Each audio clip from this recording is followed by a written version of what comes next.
Also as empty of inherent nature. Form is empty. Emptiness is form. Emptiness is not other than form. There is not other than emptiness. In the same way, feelings are empty. Shariputra, likewise, all phenomena are emptiness, without characteristic, unproduced, unceased, stainless, not without stain, not deficient, not fulfilled. Shariputra, therefore in emptiness there is no form, no feeling, no discrimination, no composition factors, no consciousness, no eye, no ear, no nose, no tongue, no body, no mind, no visual form, no sound, no odor, no taste, no object of touch, and no phenomenon. There is no eye element, and so on up to and including no mind element and no mental consciousness element. There is no ignorance, no extinction of ignorance, and so on up to and including no aging and death and no extinction of aging and death.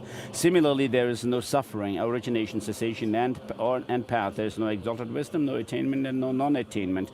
Shariputra, therefore, because there is no attainment, bodhisattvas rely on and dwell in the perfection of wisdom, the mind without obscuration and without fear. Having completely passed beyond error, they reach the end point of nirvana. All the Buddhas who dwell in the 3 times also manifestly completely awakened to unsurpassable, perfect, complete enlightenment in reliance on the perfection of wisdom. Therefore, the mantra of the perfection of wisdom, the mantra of great knowledge, the mantra of great knowledge, the unsurpassed mantra, the mantra equal to the unequal, the mantra that thoroughly pacifies the suffering, should be known as truth, since it is not false. The mantra of the perfection of declared, the Bodhi Swaha, Shariputra, the Bodhisattva, the great being, should train in the profound perfection of wisdom like that. Then the Bhagavan arose from that concentration and commended the Bodhisattva, the great being, Navalabharitishwara, saying, well said, son of the lineage. It is like that, it is like that. One should practice the profound perfection of wisdom, just as you have indicated, and even the Tathagatas rejoice. The Bhagavan, having thus spoken, the Venerable Sharadatiputra, the Bodhisattva, the great being, Navalabharitishwara, those surrounding in their entirety, along with the world of Gods, humans, Asuras, and Gandharvas were overjoyed and highly praised that spoken by the Bhagavan.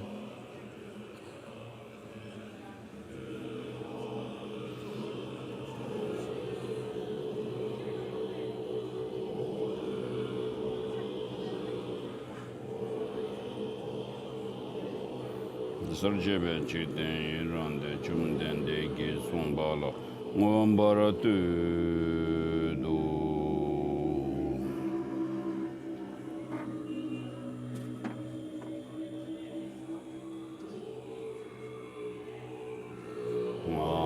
This offering blessing for the tea.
Hopefully people have heard the announcements from the Jangtse Lam Rim Teaching Organizing Committee. If you have not heard, let me just read it again. To avoid accidents and injuries, we request all of you to please travel slowly and carefully while walking on or driving in the road. A free, simple lunch will be provided each day inside the teaching venue to all attendees. If you like to have this food, please bring your own bowl and spoon. Toilets are located outside of the security gates near Gate 4. Tibetan and allopathic Western medical care is available behind the public toilets outside of Gate 4. Do not take photos with your iPad or it will be taken away from you by the security department. You may not take any photos or video inside the teaching venue unless you have a press pass. Please keep this in mind, those who are holding your iPads. And please take care of the environment by throwing your waste only in designated garbage bins, lost and found. And if you find a lost item, you can bring it you can bring it to the office of the Jangtse Lam Rim Teaching Organizing Committee, which is located in room number 110, 110, at the back side of the teaching venue on the ground floor. Please look for your lost items there. Thank you for your attention, these announcements. And then a partial portion of the Lam Rim, Shaman Lam Rim is available on Jangtse Lam Rim website.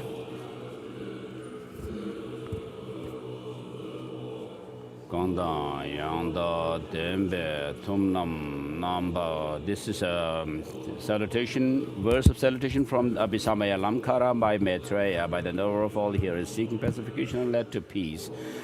Perfect peace by the knower of the path. Those benefiting migrating beings accomplish the welfare of the world by the perfect possession of it. The subduers teach the varieties possessing all aspects to those mothers of the Buddhas, together with the hosts of hearers and bodhisattvas, to homage. And then this is a verse of salutation from Master Nagarjunas. Mula Madhyama Kakarika. Sobe Sangye Manam Ge Damba De La Chat, prostrating to the Buddha for teaching dependent origination free of the 8 extremes.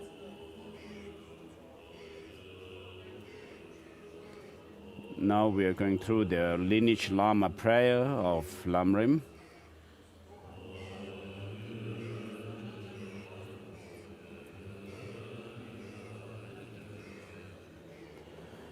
Magnificent and precious root Guru, please abide on the lotus seat at my crown. Guide me with your great kindness and grant me the realizations of your holy body, speech and mind.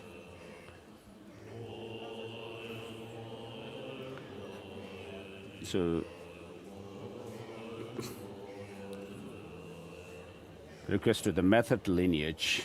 The founder, the Bhagavan, in the incomparable guide, invincible Lord Maitreya, the conqueror's regent, Arya Sangha, whose coming was prophesied by the conqueror to the three Buddhas and Bodhisattvas, I make request. And next is Vasubandhu, crown ornament of this world's learned ones, Arya Vimukti Sena, who found the middle path, Vimukti Sena Gomin, the noble foundation of abiding faith. To you three who opened the eyes of the world, I make request. Then comes Paramasena, who has exalted and marvelous accomplishments. Vinitasena, who trained his mind in the profound path. Verochana, a treasury of great waves of conduct. To you three friends of migrators, I make request. Haribhadra, who composed vast treatises on the supreme path of Prajnaparamita. Kusali, the holder of all the conqueror's instructions. Ratnasena, who lovingly cared for all living beings. To you three helmsmen of sentient beings, I make request. Suvarna Dvipa, who realized bodhicitta in his holy mind. Atisha, this is Master Atisha, who beheld the tradition of the great vehicle. Precious Dromthömpa, Atisha's disciple, who clarified the noble path. To you three pillars of the teaching, I make request. And then next is request to the wisdom lineage, the profound wisdom or view lineage. To Lord Buddha, the pinnacle of Shakyas, supreme guide, peerless in explaining emptiness. Manjushri, total unity of all the Buddha's infinite wisdom, the supreme Arya Nagarjuna, who saw the profound meaning. To you three crown ornaments of the learned ones, I make request. And Chandrakirti, who clarified the Arya's intentions.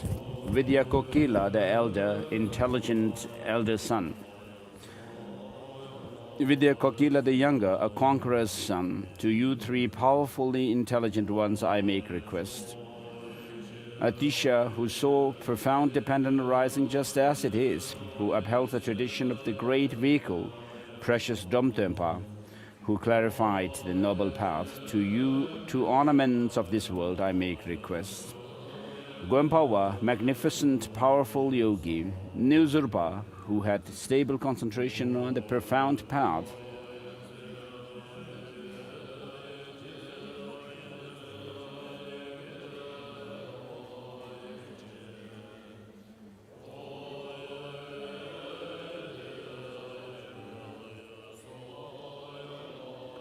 Tagmapa, who upheld the whole collection of Vinaya.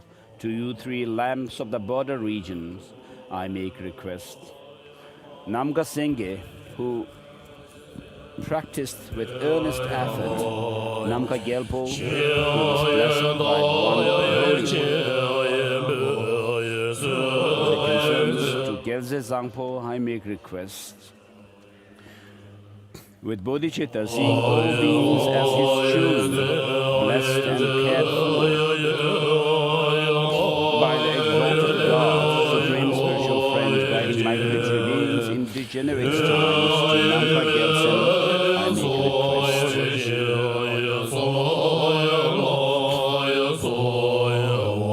And request to Kadam Shungpawa, the scholastic lineage. Potowa, the conqueror's regent. Sharawa, unequaled in discrimination or discernment. Chekawa, who realized the advice of bodhicitta. To you three who fulfill the hopes of beings, I make request. Chilpuba, Bodhisattva, possessor of all transmissions, oral transmissions and insights. Lalung Wangchuk, supremely learned one. Gompa Rinpoche, savior of all beings in the three realms. To you three great elders I make request. Sangchenpa, who had the sweet scent of pure morality, Tsonawa, master of 100,000 sections of Vinaya, Mundaba, an ocean of Abhidharma. To you three guides of migratory beings I make request. Who realized the vast and profound Dharma, who protected all the fortunate beings, who did noble deeds of the vast teachings, glorious Guru Chögyap Sangpo, at your feet I make request. Then request to the Kadam Mengakpa, the pit instruction lineage. Tsultimbar, great, powerful, accomplished one. Shenu, who practiced perfect devotion to his spiritual friend. Gergompa, who trained his mind in the Mahayana path. To you three sons of the conquerors, I make request. Sangye-wen, treasury of marvelous qualities. Namka Gyalpo, who was blessed by the holy ones. Sengye Zangpo, who abandoned the worldly concerns. Gyalse Zangpo, at your feet I make request. With bodhicitta, seeing all beings as his children, blessed and cared for by the exalted God, supreme spiritual friend, guiding migratory beings in degenerate times, Namga Gyaltsen, at your feet I make request. Next is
Throne holder of the victorious master, and then comes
was a refuge and bodhicitta before the teaching. I go for refuge until I'm enlightened to the Buddha, Dharma, and the Supreme Assembly by the collections of merit and wisdom I create. Through listening to the Dharma, may I become a Buddha to benefit all sentient beings. So say this 3 times. I go for refuge until I'm enlightened to the Buddha, Dharma, and the Supreme Assembly through the accumulation. I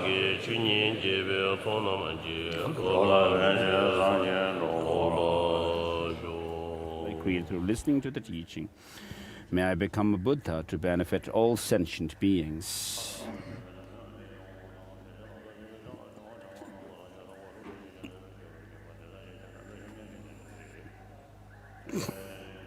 So this is calling on all the gods, non-gods, like Indra and so forth, to come and listen to this nectar of the teaching of the Buddha. It is a nectar to the ears of sentient beings. It dispels all the negative emotions. I will give teaching in the languages of all different types of beings. I prostrate to the Gautama, who out of his compassion toward the holy Dharma to rid us of all the distorted views. Out of his compassion taught us.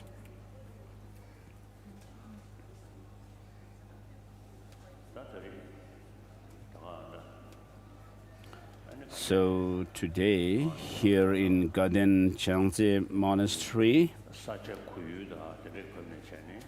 because of the space, at this venue we held this teaching here, the broad and open space.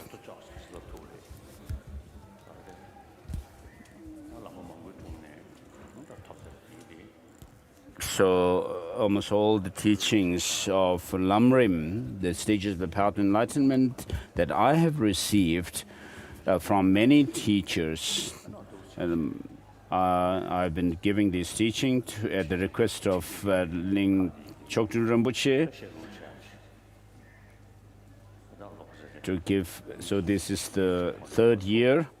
It started 3 years ago, and this time we are going to do the remaining texts.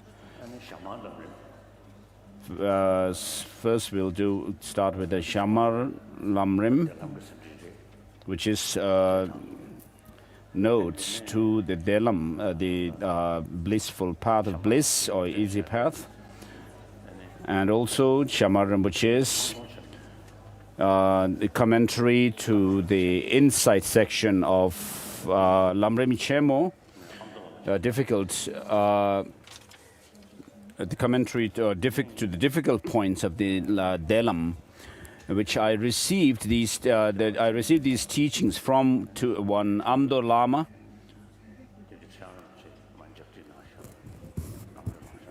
And then there's the liberation in the palm of your hands, which was written down by Kyabje Chijang Rinpoche himself from the teachings of. So I've received this teaching from Kyabje Chijang Rinpoche himself. So perhaps we may not be able to complete these 2 texts this time. So whatever is remained, we'll do it next year. So I'll make sure that I finish the Lam Rim teachings next year.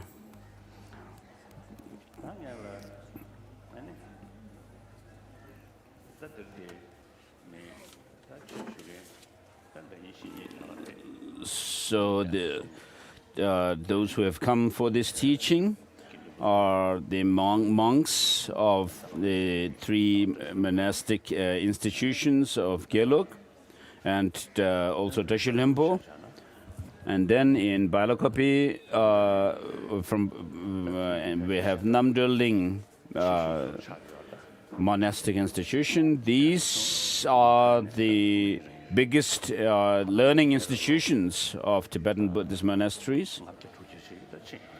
And so it's been maybe 500 to 600 years since these 3 monastic learning centers were founded in Tibet. although they are located in central Tibet, their influence is spread all over Tibet and also Mongolia.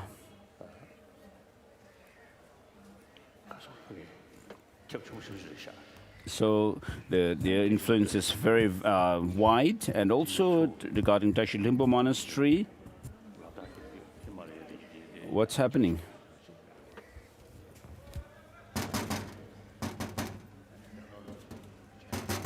왜? 니께 용금이도 가졌어.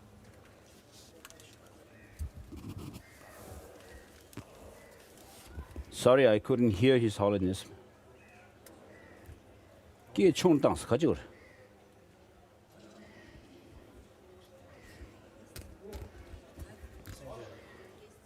끼야 빨라다.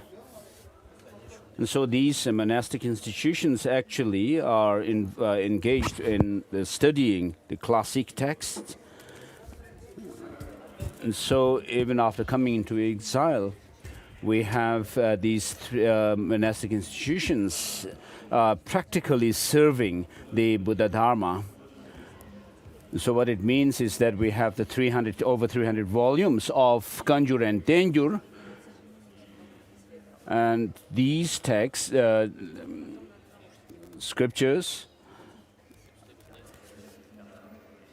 contain the commentaries by Indian masters, for example, the 5 treatises of Maitreya, and also the Madhyamaka texts like Madhyamula, Madhyamaka Karika, and so forth.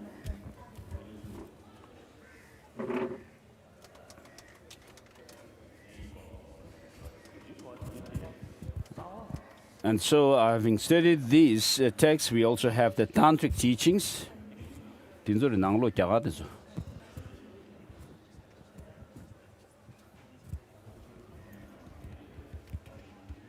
And so these texts and scriptures which have come down to us through Master Nagarjuna and Master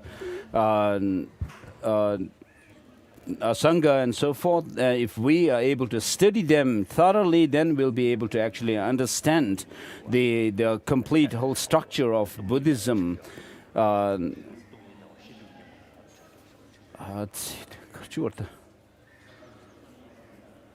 of course, these texts deal with bodhicitta and also the understanding of emptiness.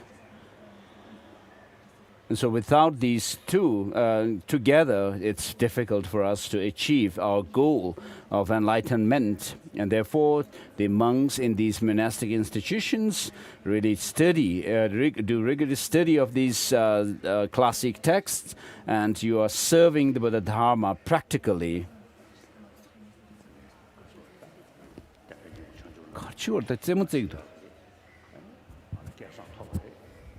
So I have this fortunate opportunity to give this teaching on the Lam Rim text. You should not say that, oh, I have received the transmission of the Lam Rim text.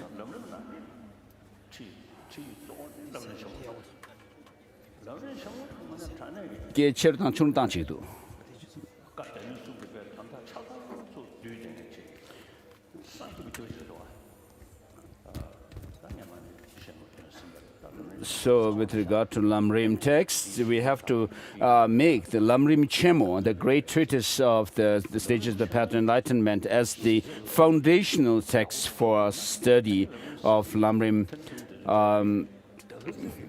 Once you understand the rest of the Lam Rim Chemo itself, the rest of the Lam Rim texts, even if you actually, what happens is you will be able to really make sense of the rest of the Lam Rim texts. Without Lam Rim understanding Lam Rim Chemo, the rest of the Lam Rim text may give you some understanding, but not the complete. And though in order to understand the Lam Rim Chemo, then we need also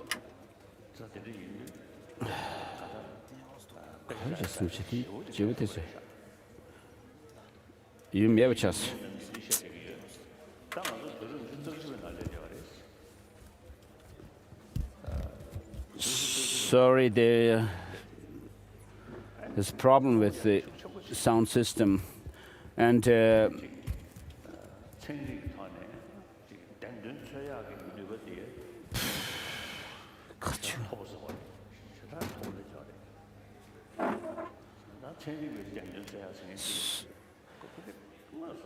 and especially with regard to Lam Rim text, we learn about the profound view of emptiness.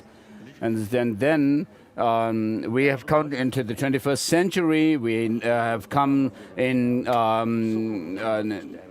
contact with modern science and technology, where they do rigorous experiment and research in the text. What's going on?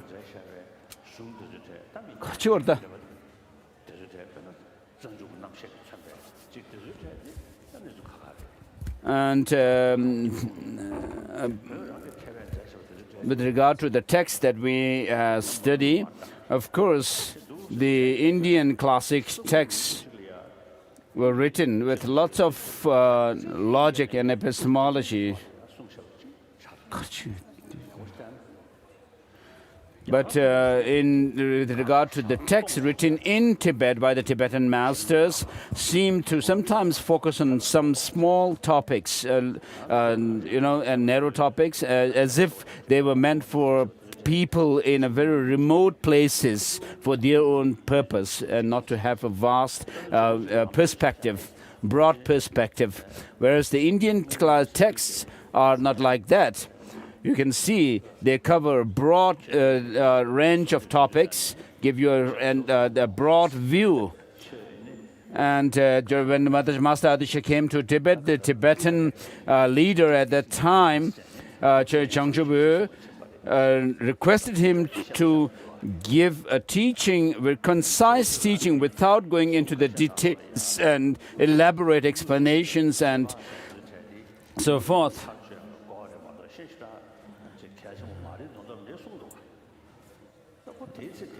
And then in certain texts by Master Adisha, it is said sometimes that the logic and epistemology, reasoning and so forth are needed for us to actually argue against and defeat in logic and reasoning the non-Buddhist traditions. So there are some indications like that too.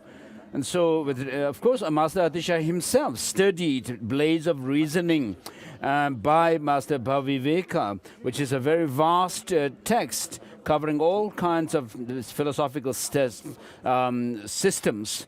And then if you look at Shantideva's Bodhisattvacharya Avatara, what it gives is the practical aspect of the teachings, and also it goes through the various challenging views and the challenging ideas, and also he actually rejects a non-Buddhist and argues against non-Buddhist and other philosophical views.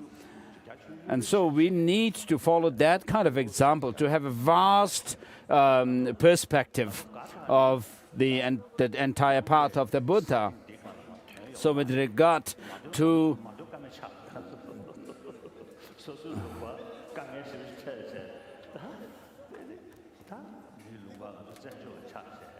so we have come into exile, not out of choice, of course, and we had to flee our country and scatter, had to be scattered around in different places, and we have gone through lots of difficulties and hardships.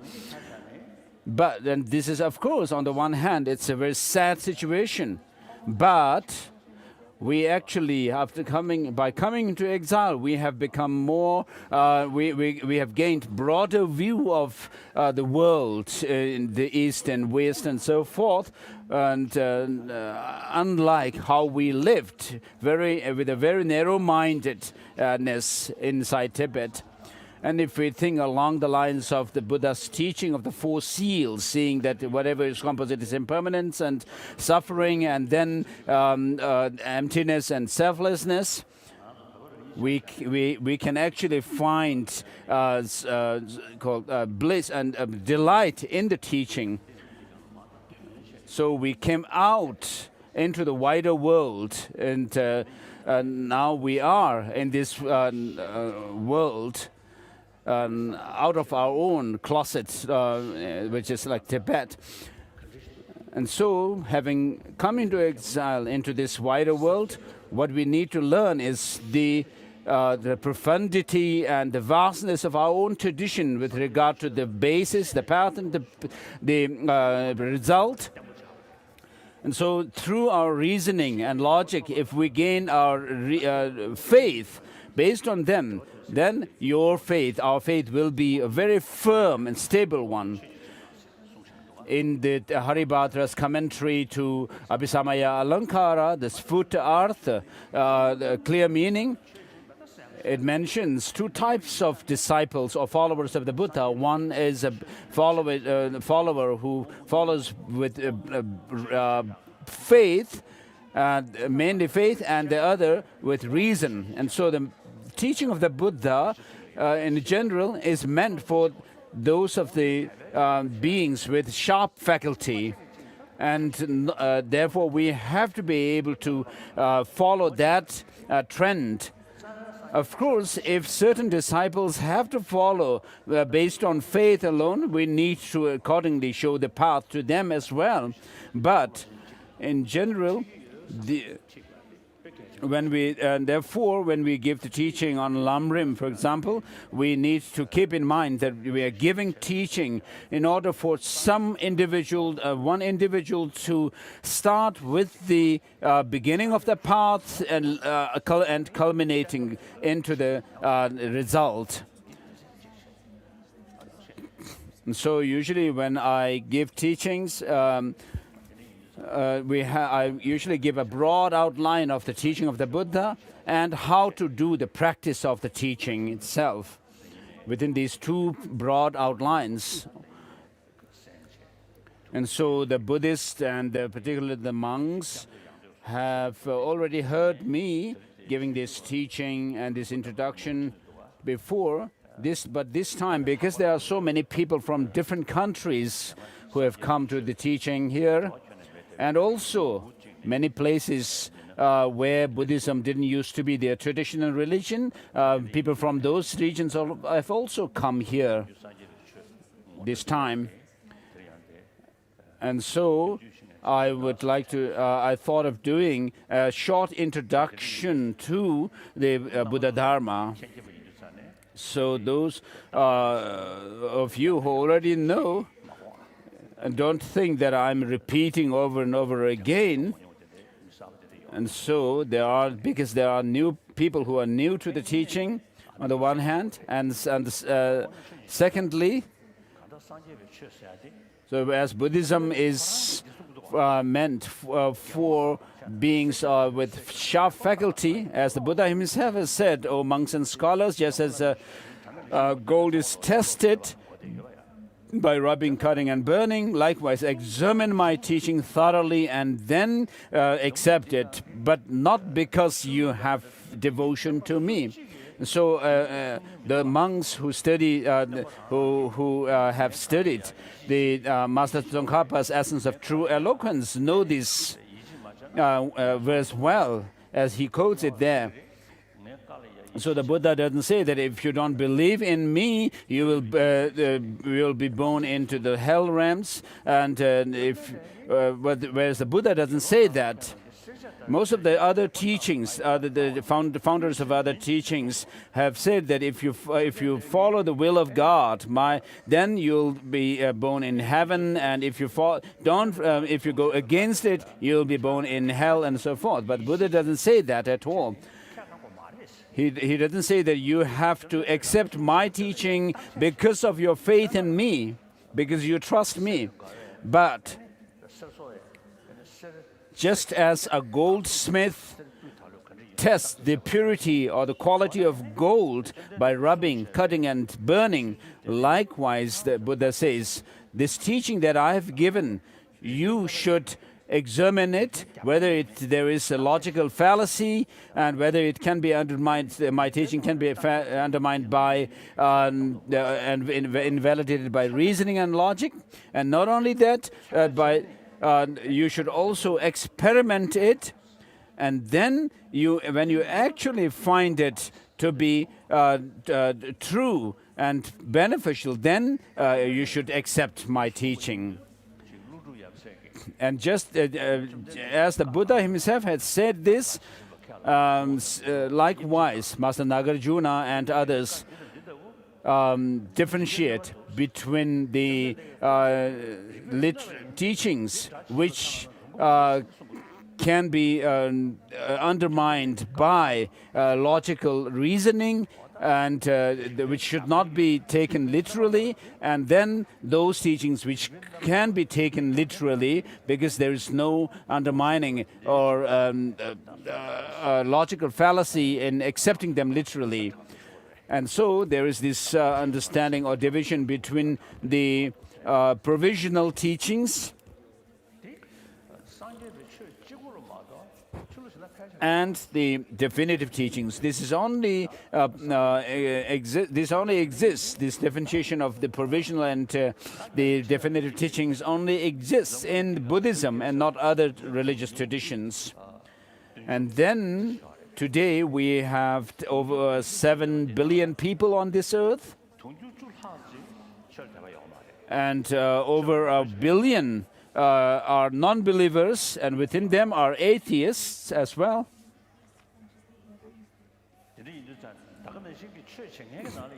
And then amongst the followers of believers, some people put on the mask of religion but are corrupt.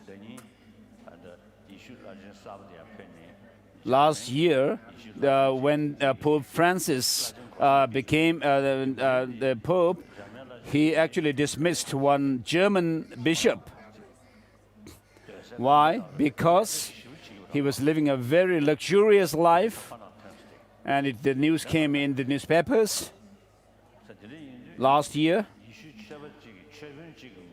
So as a practitioner, a leader of Christianity, he must be teaching about giving teachings on contentment to other people. Of course, if you visit the Christian nunneries and monasteries, you will be able to see how simple they live. When you visit these monasteries and nunneries, they live a very simple and contented life in their own cells. And then some are actually living as hermits all their life. I once visited one French monastery, and so they said that usually they don't allow anybody into their monastery. And the discipline is that once somebody joins the monastery, they cannot leave the monastery compound, and when they die, their body will be buried in the monastery compound itself. And the abbot actually received me, and when he actually led me, I saw his feet, and he was actually barefoot, and cracks were there in his soul. And so, since they have to live this kind of Christian practitioners have to live a simple life with contentment, this German bishop must have been giving teachings and should have lived a simple life, giving such teachings to live a contented life to others. And therefore, when Pope Francis found out that he lived a luxurious life, he actually dismissed this bishop. And Rinpoche here, Ganden Rinpoche and the abbots of the monasteries should also do likewise to your own monks in your monastery if they are living a very luxurious life. We have to think about the Dharma in general, take into account the preservation of the Dharma at large. And you have to tell these monks, thank you for living such a life, now please leave this monastery. And so this is how it's also done in the Gyutu and Gyume Tantric colleges. So whether you see other examples or not, you should look at the example of how Pope Francis, what Pope Francis did to the German bishop. And so we have to know the Dharma first and then apply them in practice. So what I wanted to say is that over 1 billion people are non-believers, and then about 6 billion are supposed to be believers, but amongst them there are people who do all kinds of things, which shows that something is lacking. Of course, each follower has a belief in their own religion. But what is indicated when you do not really practice what is taught in your teachings is that there's something is lacking. So the practice of love, compassion, contentment, self-discipline, if you really sincerely believe in them from the depths of your heart, then you will not do all kinds of things. Otherwise, you say something and do something else. When you are not sincere about what you profess to be following in terms of your religious tradition. And therefore, all 7 billion people on this earth, there is a shortage of the practice of morality. And so, when we were young, we have received great love and affection from our mother and others who have taken care of us. And the nature of human beings is such that because we were born from our mother and we are nurtured by our mother's milk. Therefore, biologically, we are equipped with affection. And as human beings, we cannot live alone, but we need to live in a community with others, and therefore, love and affection actually pulls us together, whereas anger expels us apart. And therefore, since we are social animals, what keeps us together is love and affection. Therefore, these are very important for our life, for our survival. So some scientists have done some experiments with children of 2 or 3 years old, 2 or 3 years of age, who are not yet able to express themselves well. In their experiments, the scientists have shown some animations where they show the animations, the cartoons helping each other. And when they show this, these children, 2 or 3-year-old children, become very happy and laugh. Whereas when the scientists actually showed somebody obstructing another kid in these animations, then the children also dislike this. And so they showed this animation to me. And so what this shows is that the human nature is such that we appreciate love and affection, and we don't appreciate obstructions. So even though we have had very intense experience of love and affection in our childhood, and when we were young, but as we grew up, because of the way we are educated, following the existing modern education system, which is oriented towards the external world, material, and therefore it lacks the means to nurture our love and compassion. And so, with regard to morality, ethics, and so forth, these are left to the religions. And then most of the religious traditions just say that, oh, such and such is said by such and such master, and we do not use reason and logic. And so,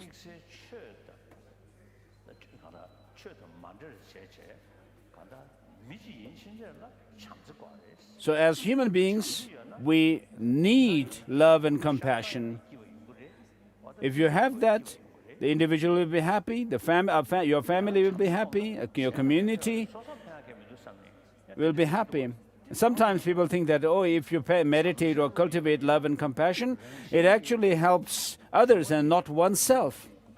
But that's not the case. If you are full of love and compassion, your physical elements also become neutral or balanced. So even scientists say that if someone is constantly angry, then it disturbs the physical elements, the constituents, and also because of that, and then people also suffer stress and anxiety. And so in the last 10 years or so, American scientists have experimented, and scholars, experts have experimented with people in America about the benefit of love and compassion and the disadvantage of anxiety, fear, anger. And so they gave 3 weeks of training, and during those training they are taught these, and before the training starts, they check the participants' blood pressure and also stress level. And then at the end of the 3 weeks or 2 weeks training, when they check these blood pressure and the stress again, they found that these participants have actually, the blood pressure has reduced and also stress has reduced, and then they become more happier, and then they are more cordial. They have more cordial interaction with their colleagues. And so it's been about 10 years since the scientists have been doing this. And then also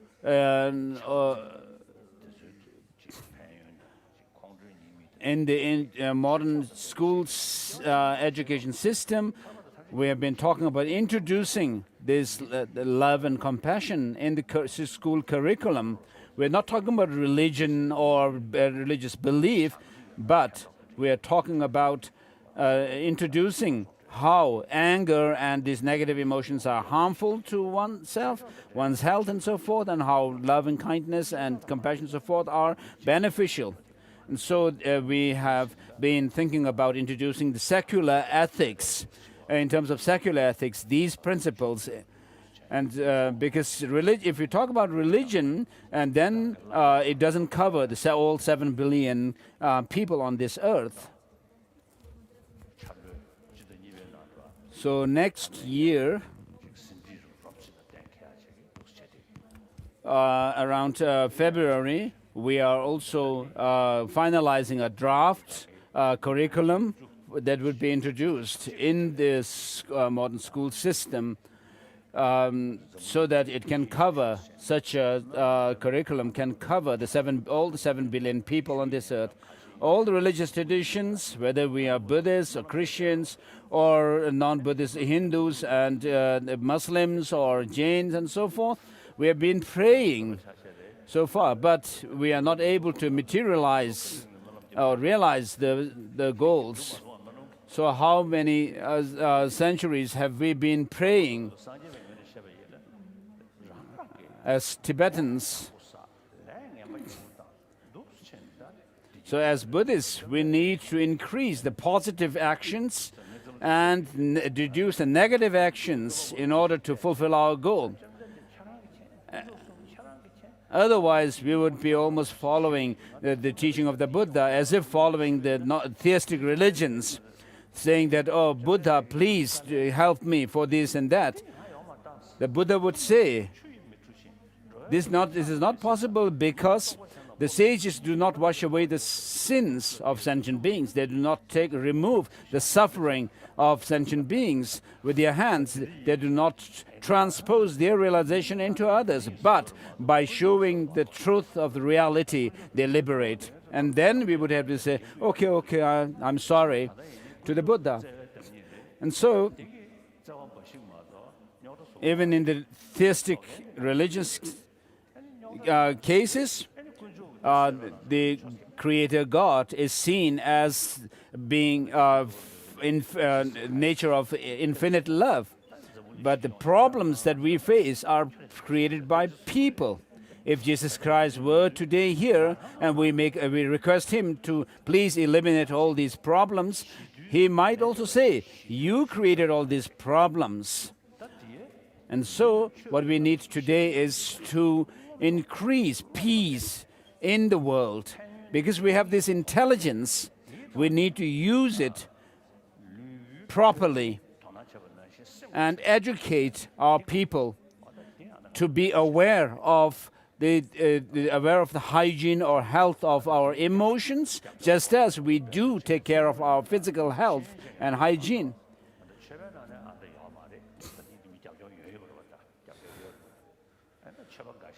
So, of course, with regard to this secular ethics education, I have support from the experts, the modern secular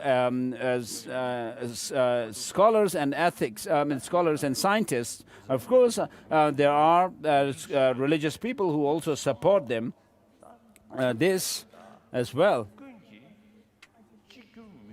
And so, something which can be accepted by all 7 billion people, and that can actually cover all 7 billion people, is the education or promotion of love and compassion through education. This is necessary. So for all 7 billion people, if we can do that, then beginning with the kindergarten level, as children progress along the school system, if we could actually also deepen the teachings and the practice of love and compassion progressively, that would be very helpful. That's why we have taken the aspect of science from Buddhist literature and extracted material from the Kanjur and Tenjur. So otherwise, people who don't follow Buddhism, if they are told to study the Buddhist literature, they would not like that. And then we cannot impose religious teachings to schools. And so if we could actually have something which can benefit the whole of the world, all 7 billion people,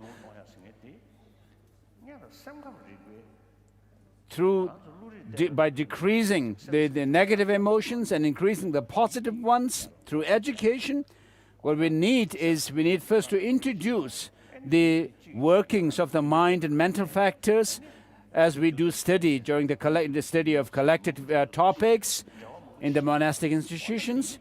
And we also talk about the causality, that such and such cause is a direct cause and such is an indirect cause, and these give rise to such and such effect and so forth. So, of course, the Kanjur and Tenjur, over 300 volumes, we can keep in our monasteries. We do keep them in our monasteries. But the aspect of science which is contained in these volumes, if we could take them out and extract them and then compile a book, we said that it would be really beneficial for the entire humanity. And therefore, we have, for that purpose, we have compiled a 2-volume book, which was released in Ladakh during the Kalachakra initiation. And then the middle volume is also printed. At some point during these days, we'll release this book as well. And so, for the 7 billion people on this earth, we should see how much as Buddhists we can actually help and benefit the 7 billion people on this earth. We all talk about disciplining our mind, subduing our mind. Of course, through prayer we have been trying to do that until now, but we have not been able to accomplish the goal. But by introducing the negative and the positive aspects of the mind and showing how to develop the positive ones and decrease the negative ones, through education, we can actually introduce this to others. And therefore, if we could have more education on psychology, it would be really helpful in promoting love and compassion for the entire humanity. So I'm not saying that I can do so much, this and that. I am not doing these things in order to gain fame. I pray, we all pray for all sentient beings' happiness.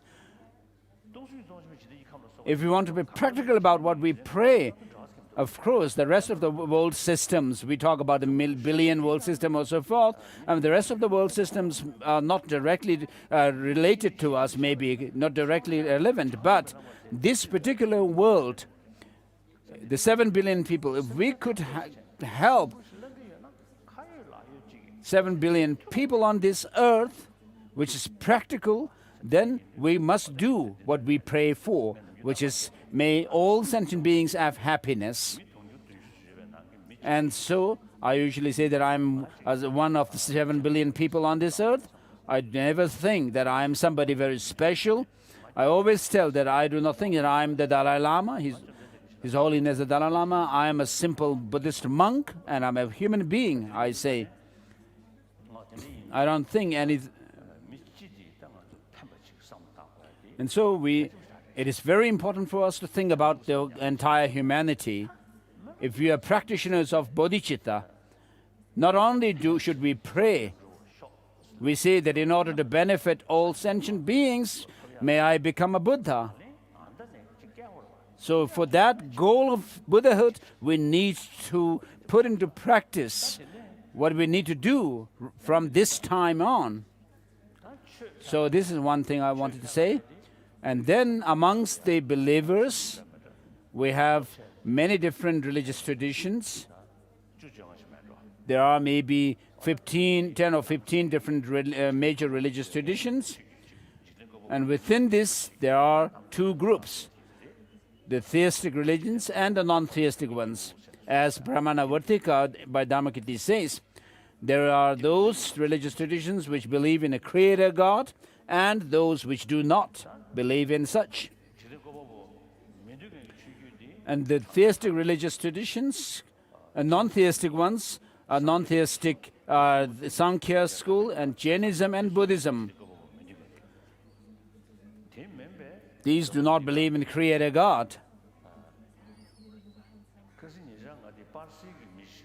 Recently, I met a Parsi scholar, a practitioner, who told me that in India, Sankhya started around 3,000 years ago, but in Arab and Iran, particularly Persia, the Zoroastrianism started. Parsi religion, Zoroastrianism, started around 3,000 years ago. And then from there evolved Judaism, Christianity and Islam. And so they came at the same time. Sankhya and the Zoroastrianism developed around the same time in India and Arab region, respectively. And then there's Egyptian civilization also. There is also talk about some religion. And also it seems they do also talk about reincarnation, rebirth. I didn't have very detailed discussions about these. And then there's a Chinese civilization, which is over 5,000, but I do not know about the religious belief in that civilization.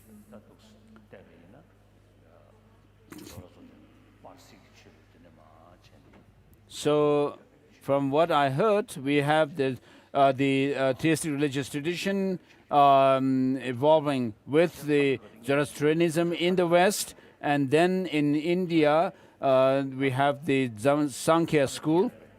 The non-theistic Sankhya school started first. And from then, other religious traditions also developed.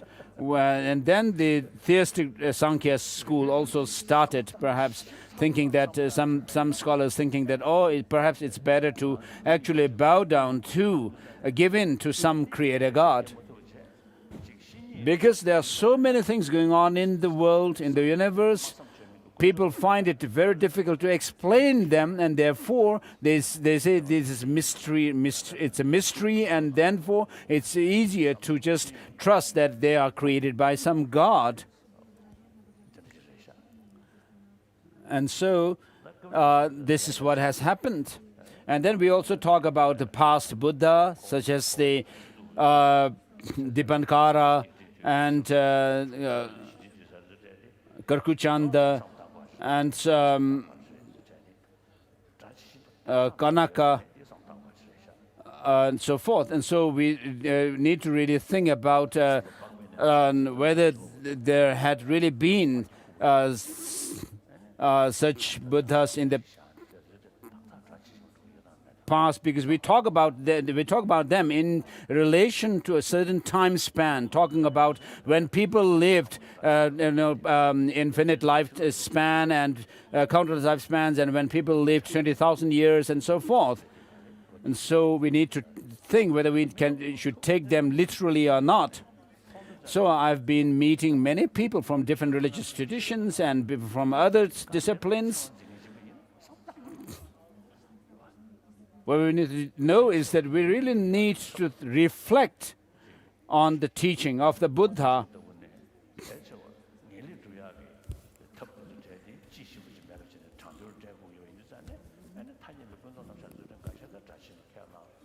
So when it really comes to talking about the attainment of definitive goodness, we sometimes need to see within that context also whether certain teachings can be taken literally or not. Then, in terms of certain conventional things, we must see whether they can be taken also as literally or not. So for those following the theistic religions, of course, they believe that everything is created by God. Of course, they have their own significance. They are beneficial. So in these theistic religions, God the Creator is seen as infinite love, and therefore full of love. And therefore, because of that, such a Creator has created us. God, they could also feel the trust that have the trust that the God could not have created us for some bad purpose. He must have created us for some good purpose. So as we talk about genes that go from the father or the parents to the children, likewise for these theistic religious believers, because we are created by God, the Creator, therefore we also are seen to have some seed of that love of God. And if we actually follow the will of God, they say that we would finally, after death, reach the heavenly realm. And so it's a really simple way of explaining the religion, but it's really helpful for them. And then amongst the other religious traditions which are theistic, there are other like Hinduism, which believe in reincarnation. But ultimately, when you trace the origin of the whole universe, they say the universe came from Brahma. But within, having said that, or the origin, then they also talk about reincarnation as well. And then amongst the non-theistic religions, we have Buddhism.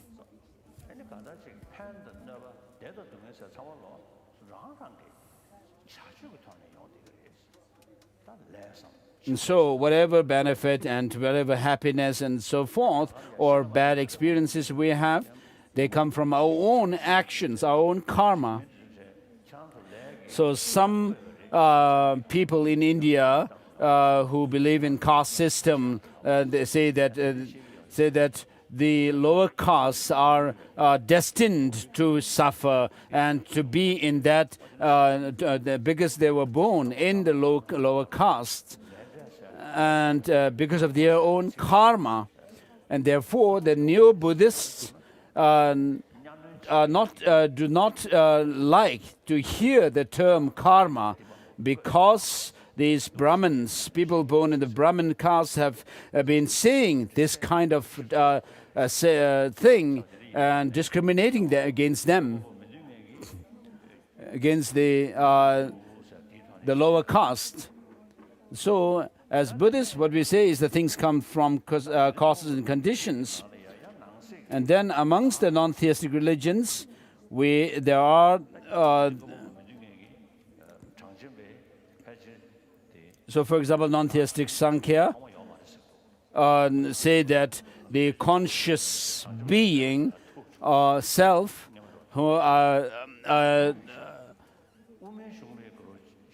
Hindu Swamiji, I met them 2 years ago, and he was a really good scholar, and he also knew the Mula Madhyamaka Karika by Master Nagarjuna, and he said that there is no beginning nor end to this conscious self.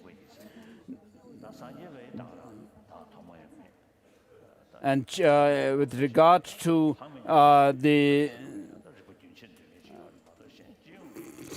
so I met a living some Hindu teacher, and then Jainism also doesn't believe in the beginning and end of self, whereas Buddhism doesn't believe in an independent self. Because we take rebirth, they say that there is an Atman, which is single, autonomous, and permanent. And even the Christians also say this, that once somebody dies, the body remains in the coffin, and then the self or the soul goes either to heaven or hell. And it is only Buddhism which teaches selflessness. No other religion teaches that. And within Buddhism, according to the subtlety of explanation of selflessness, we have different degrees of subtlety of understanding the selflessness, and the subtlest understanding comes from the Madhyamaka tradition. And so there's no other way we can interpret what is explained or asserted by the Madhyamaka. And so amongst the religions, we have those theistic and non-theistic, and within them also there are those which assert a soul or Atman or self.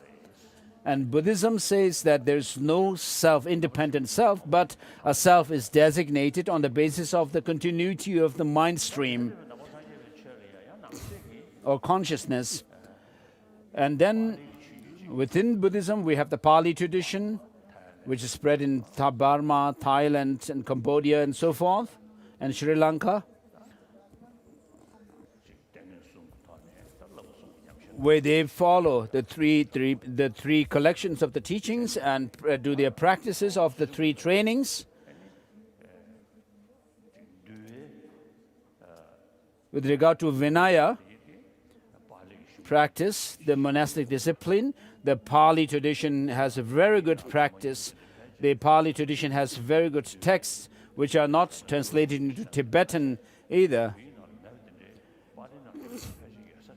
It seems there are certain texts in Pali which are not there in the Tibetan translations. So we have talked about translating them.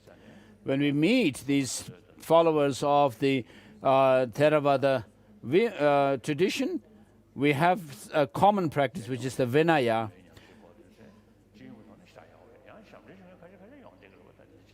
So on the whole, of course, the practice of Vinaya is very good in these Pali the regions where Pali tradition has spread, but of course there may be some mischievous people. And then with regard to Sanskrit tradition, from India, where it originated, it spread to China. But it seems that Thailand also had this Mahayana teaching once spread there, and also Tantra. And so one friend, once I met him, he offered me Vajra, which he said he found in Thailand. So it was a Vajra with 9 spokes, which is called the wrathful Vajra. So it seems that there was Buddhist Tantra which spread in Thailand in the past. I don't know about non-Buddhist Tantra.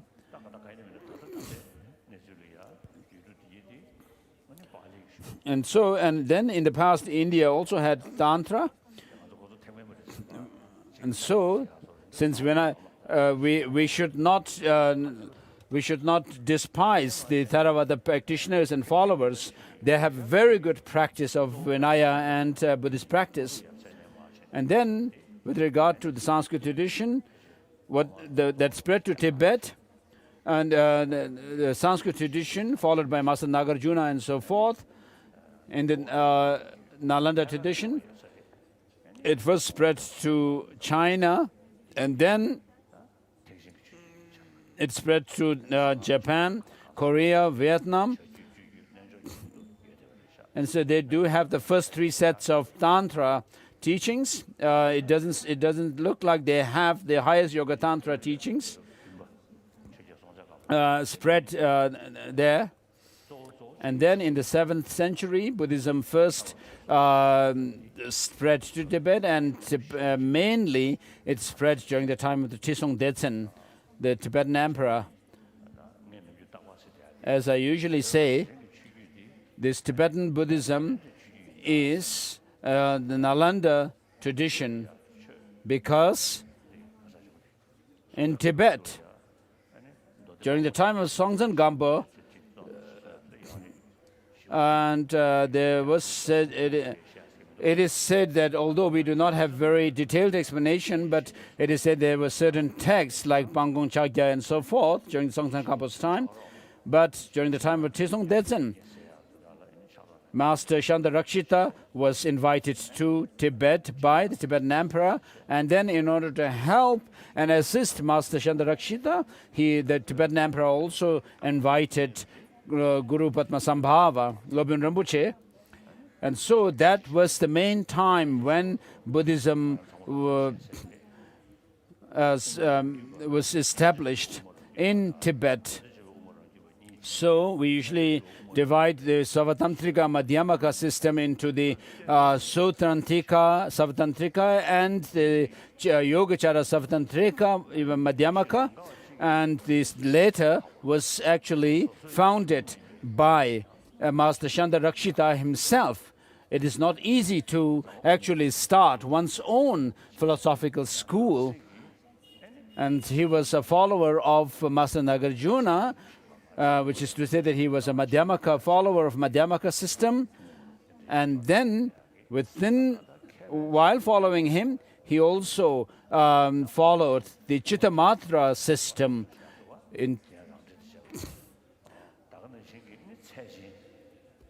And so there is this ornament of the Madhyamaka written by him that we can actually see and read. And also he has written the Tatuv Samgraha, compendium of epistemology. And then his disciple, Master Kamalashila, also, we always know him. He also wrote the Bhavanakrama and the 2-volume huge volumes, 2-volume commentary on the difficult points of Tattva Samgraha. And so these two masters were really great scholars of, and particularly scholars of epistemology.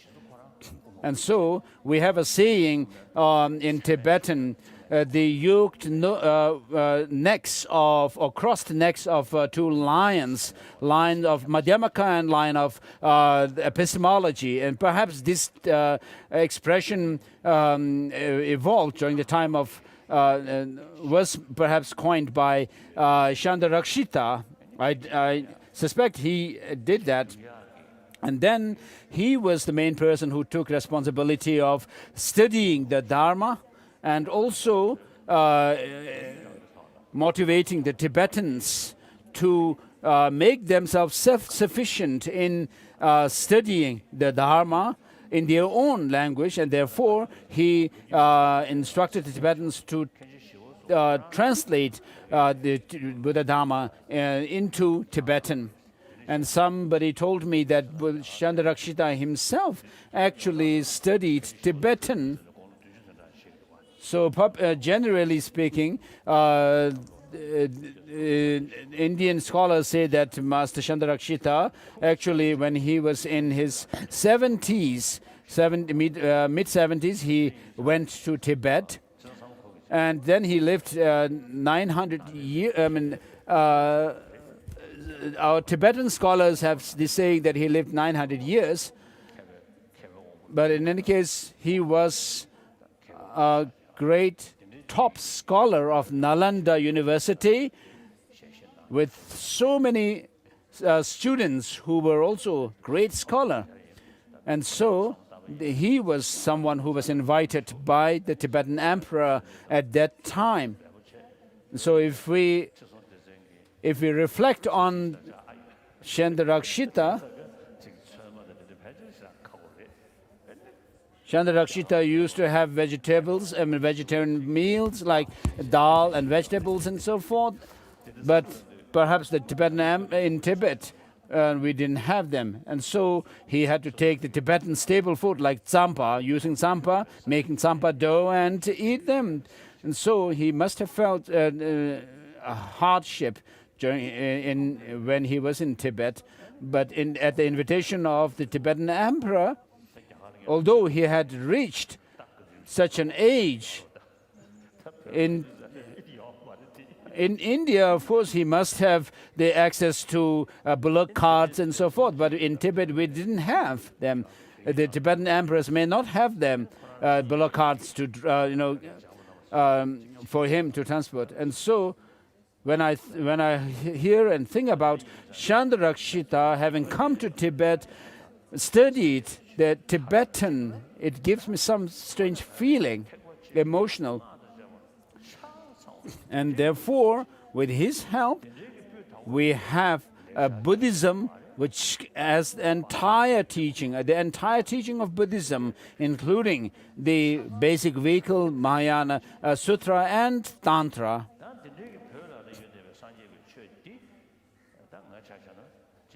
And so, such a tradition,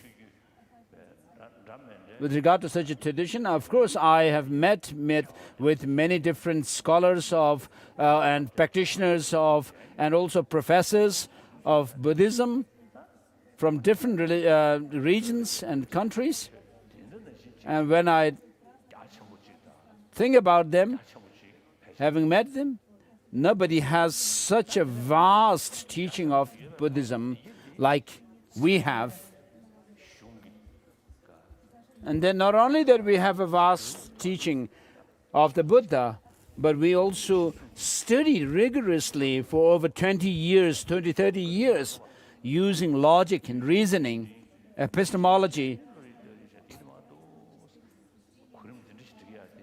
We should feel grateful to our past masters for setting up the curriculum of study that we have today, like beginning with the collected views, where we have also the small collected views, and then the medium, intermediate, and the big collected topics, and then so on. And so, these texts were written inside Tibet. The Tibetan scholars are marvelous, wonderful. And also, we study these texts in our own language. And not only that we have a vast teaching, but also we have a very, it is very profound as well, deep. Of course, we have Chinese brothers and sisters, Buddhist brothers and sisters. They have very good practice. And these Chinese Buddhist brothers and sisters take to vegetarian food. Very nice. And so in Canada recently, I visited a Vietnamese, US, Boston. Vietnamese. And I think, and so they served lunch. I had a lunch with a few of the Vietnamese monks, and we chatted while taking our meal. It was very nice. So in 1965, at one point I gave up a non-vegetarian meal for nearly 2 years without taking any eggs as well, but only vegetarian. And then at the behest of the advice of some Indian, I started taking lots of nuts, and then I actually suffered. My whole body became. I suffered jaundice, and my whole body became yellow. My eyes and nails, and then in retrospect, I tell people that at that time I really became a living Buddha.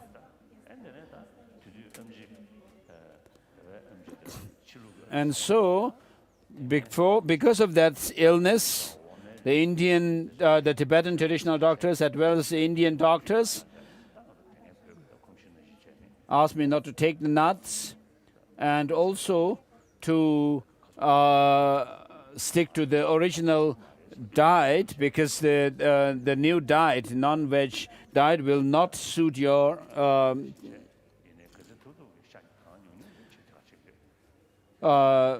physical constituents. And so I do my best to have a vegetarian meal.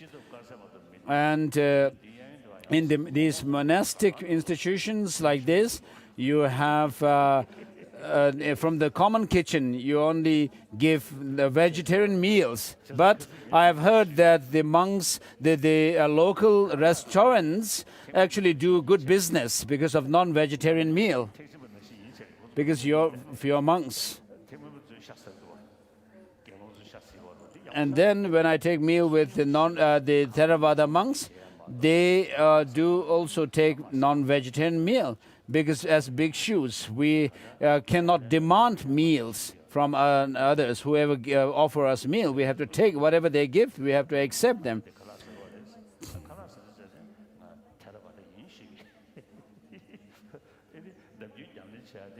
And so I told these Vietnamese monks that today I'm taking vegetarian meal, and while taking meal, I am at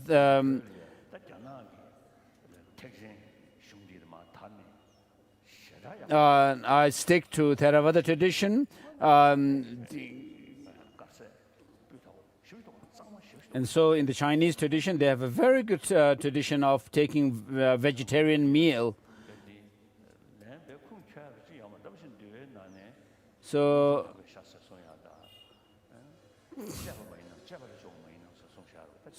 there are mentions of certain types of meal being should be free from the 3 faults and so forth. So it would be best, of course, if we could stick to vegetarian meal. So the Chinese do not have to go through all these troubles of having to answer why the Buddhist monks take non-vegetarian meal. instead of vegetarian. And then Tangsan Lama, Xuanzang, must have come into contact mainly with Dharmapala, who was a Chittamatra philosopher, but he also practiced Tantra. And from the point of view of Goyasamaja, around the time when you reach the isolation of mind, and then you actually automatically switch your view with regard to a view of emptiness. And so, as Panjin Yishi or somebody has said this, and so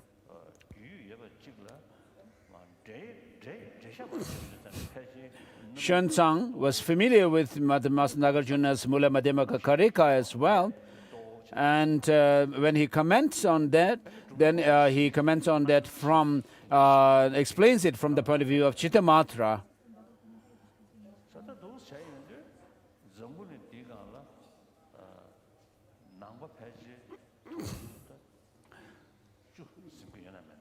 So, I don't know if the Buddhists make up 1 billion population in the world or not. So in China, there are 400 million.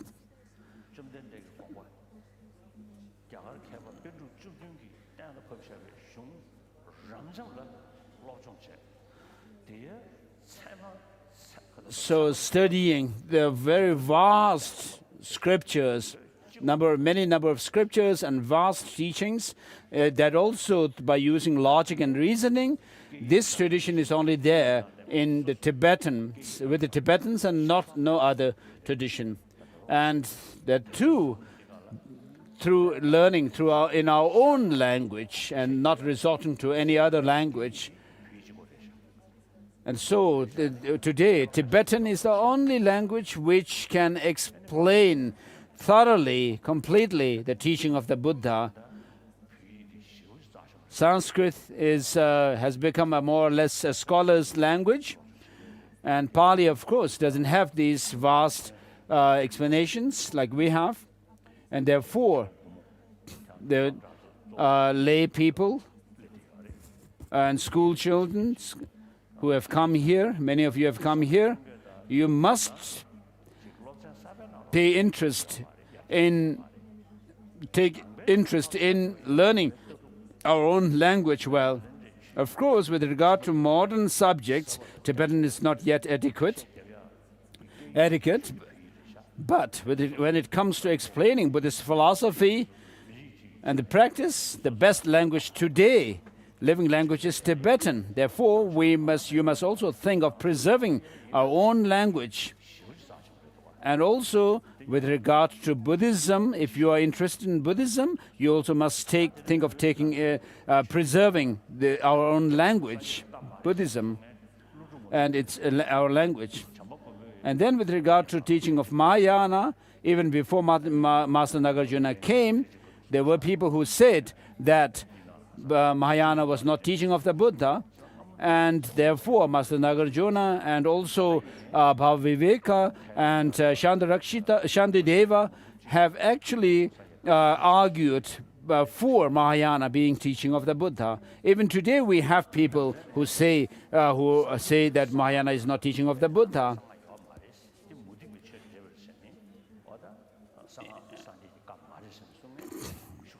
And then there are people who quite strong in saying that the Tantra is not also Buddhist teaching. It has actually come from Hinduism.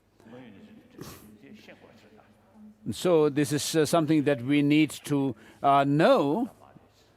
There are people who say that Tibetan Buddhism is not a pure Buddhism because it has Mahayana, and then amongst the Mahayana followers of Mahayana tradition, there are people who say that because there is Tantra in Tibetan Buddhism, it's not, which is not Buddhist teaching.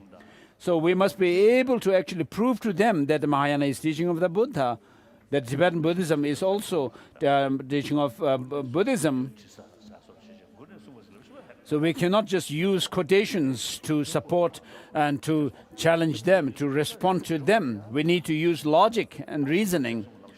For that purpose, we need to understand the presentation and explanation of the basis, the path, and the result. And if you ask in the Pali tradition, ask about the Pali tradition, Master Nagarjuna says that how can you actually become a Buddha by following the same path, the 37 harmonies of enlightenment, which is also the same path leading to arhatship. And so we need to actually go into proving the validity of cessation, nirvana, that it is possible. So if you only follow the Pali tradition, you will find lots of logical fallacies as well, because you are resorting only to scriptural authority. Of course, they teach the Four Noble Truths. And then by knowing the teaching of the Four Noble Truths based on reason and logic, as we find in Dhammakirti's Pramanavartika and in no other text, then we should know how we fall into samsara and have suffering through the origin, and how we can cease the suffering and to reach true cessation, and also through the path, the true path.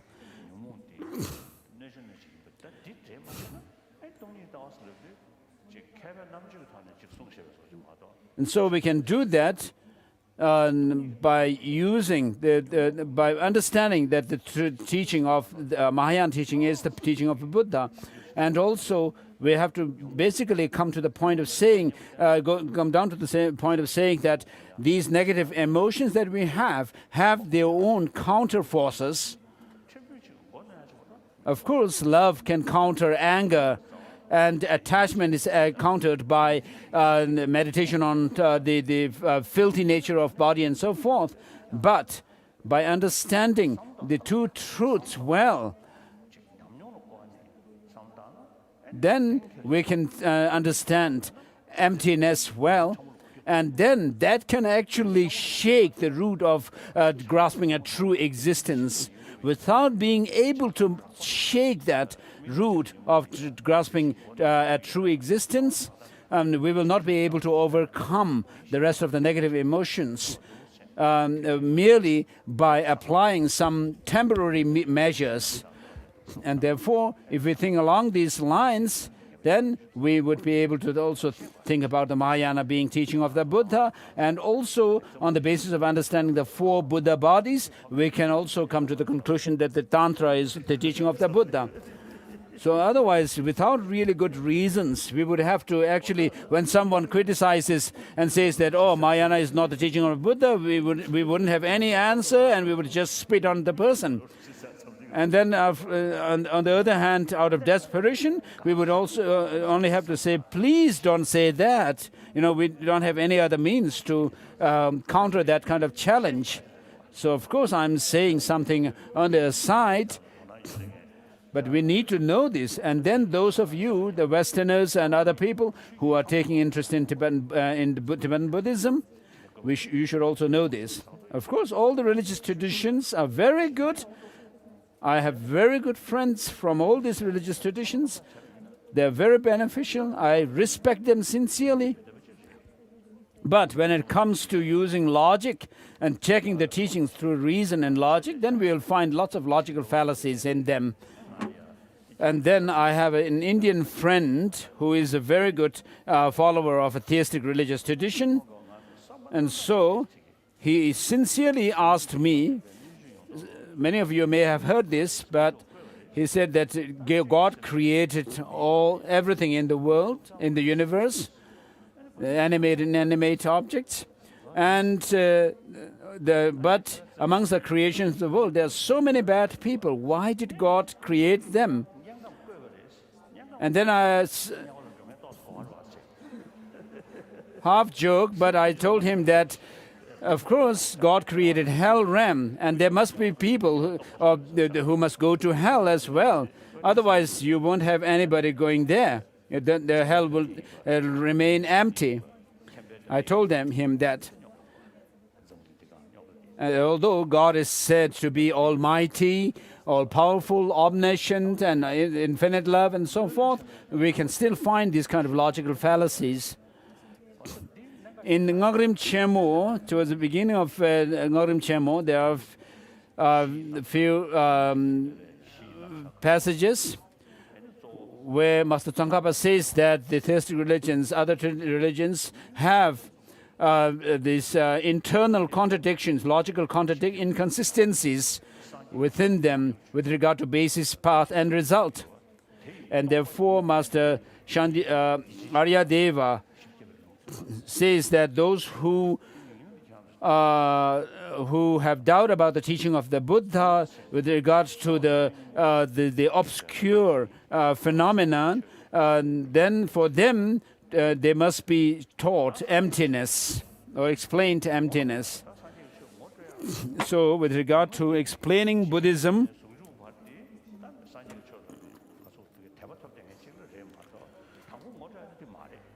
so with regard to devotion to Guru, it is not a means to introduce Buddhism to someone who is a beginner to Buddhism.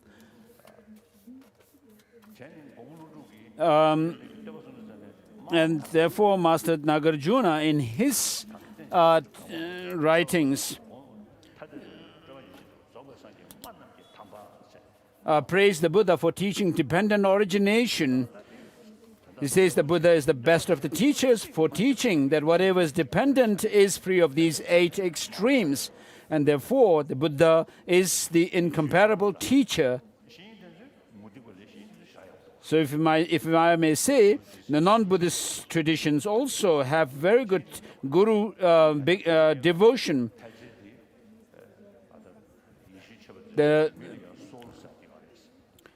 And then, with regard to the preciousness of human life, even the Christianity, for example, talk about humans having soul and the animals do not. But with regard to 4 noble truths, which is unique to Buddhism, a unique presentation, explanation in Buddhism, Brahmanavartika says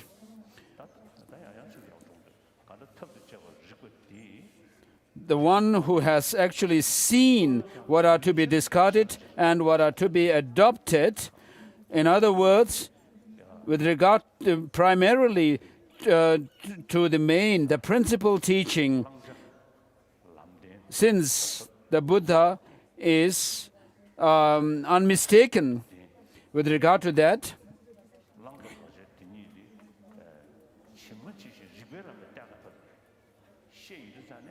so when you are able to prove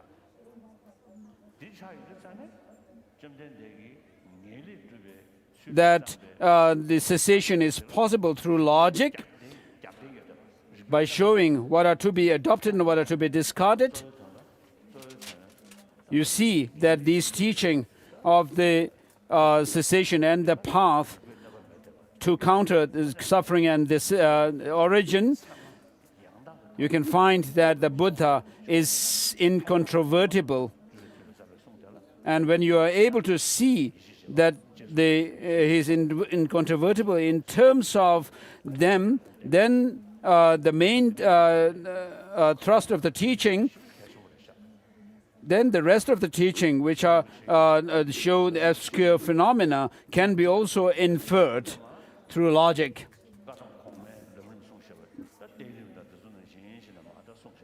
And so with regard to Lam Rim, it is based on, modeled on the former Kadamba Master's Lam Rim teachings.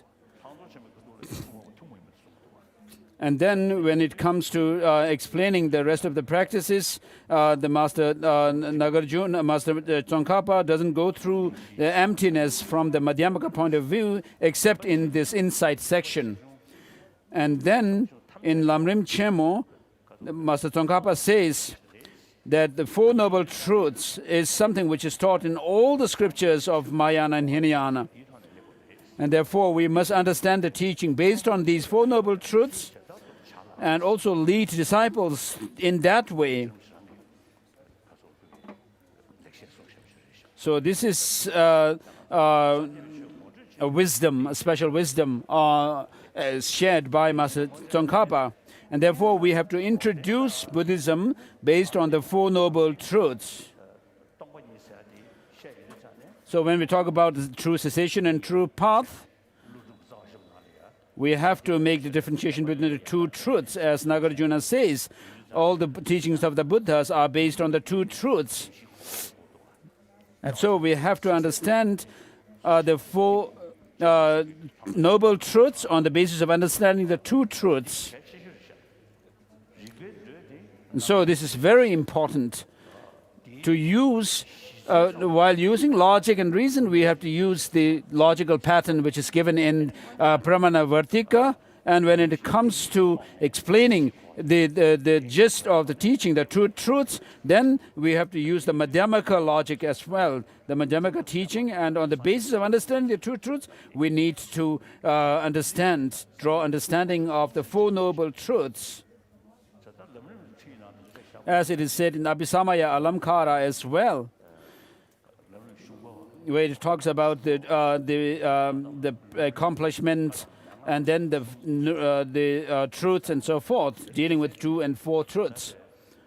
And then with regard to Lam Rim itself, we have the traditions of the Kadam scholastics, Kadam pith instruction, and then the Lam Rim lineages. So when it comes to teaching and explaining Buddhism, we need to follow the Kadam scholastic, Kadam tradition, which follow the... with regard to this, there are the 6 texts, which are the Jatakamala and then the Udana Varga, and then the Bodhisattva Bhumi, and the Mahayana Sutta Alamkara, which are slightly more profound. The first 2 texts we do not use much logic in them.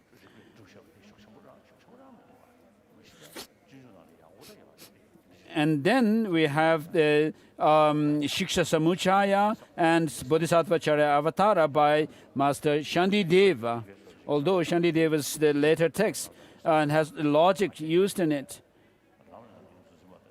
The other text doesn't have much logic. And so I guess that the Kadam scholastic, Kadam tradition actually led the disciples through the explanation of what are known in the Abhisamaya Alamkara as the 10 instructions. So this is an introduction to the Buddhism.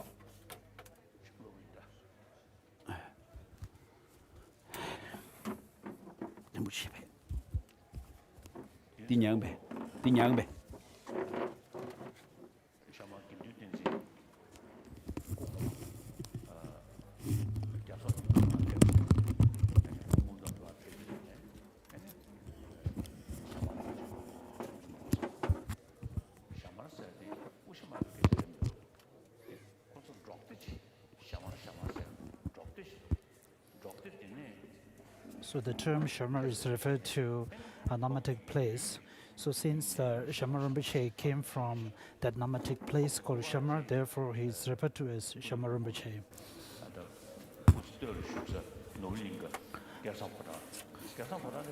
There is a photo of Shamar Rinpoche in the palace of the 13th Dalai Lama in Nobulenga. I used to stay in that small bedroom, the palace of the 13th Dalai Lama. And I've seen there is a picture portrait of Shamar Rinpoche.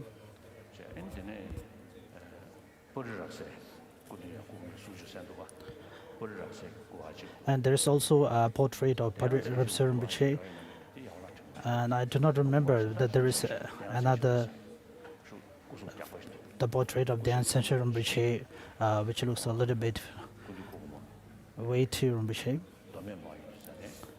So maybe the 13th Dalai Lama, when he was in the eastern Tibet, so he might have received the teaching.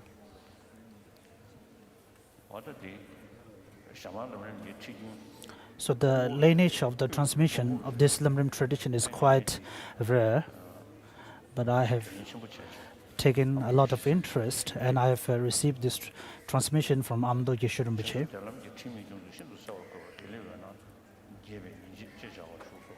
The sun radiating light of goodness and magnificent, laying out the points of guided meditation of the path of bliss, a treatise on the path to enlightenment.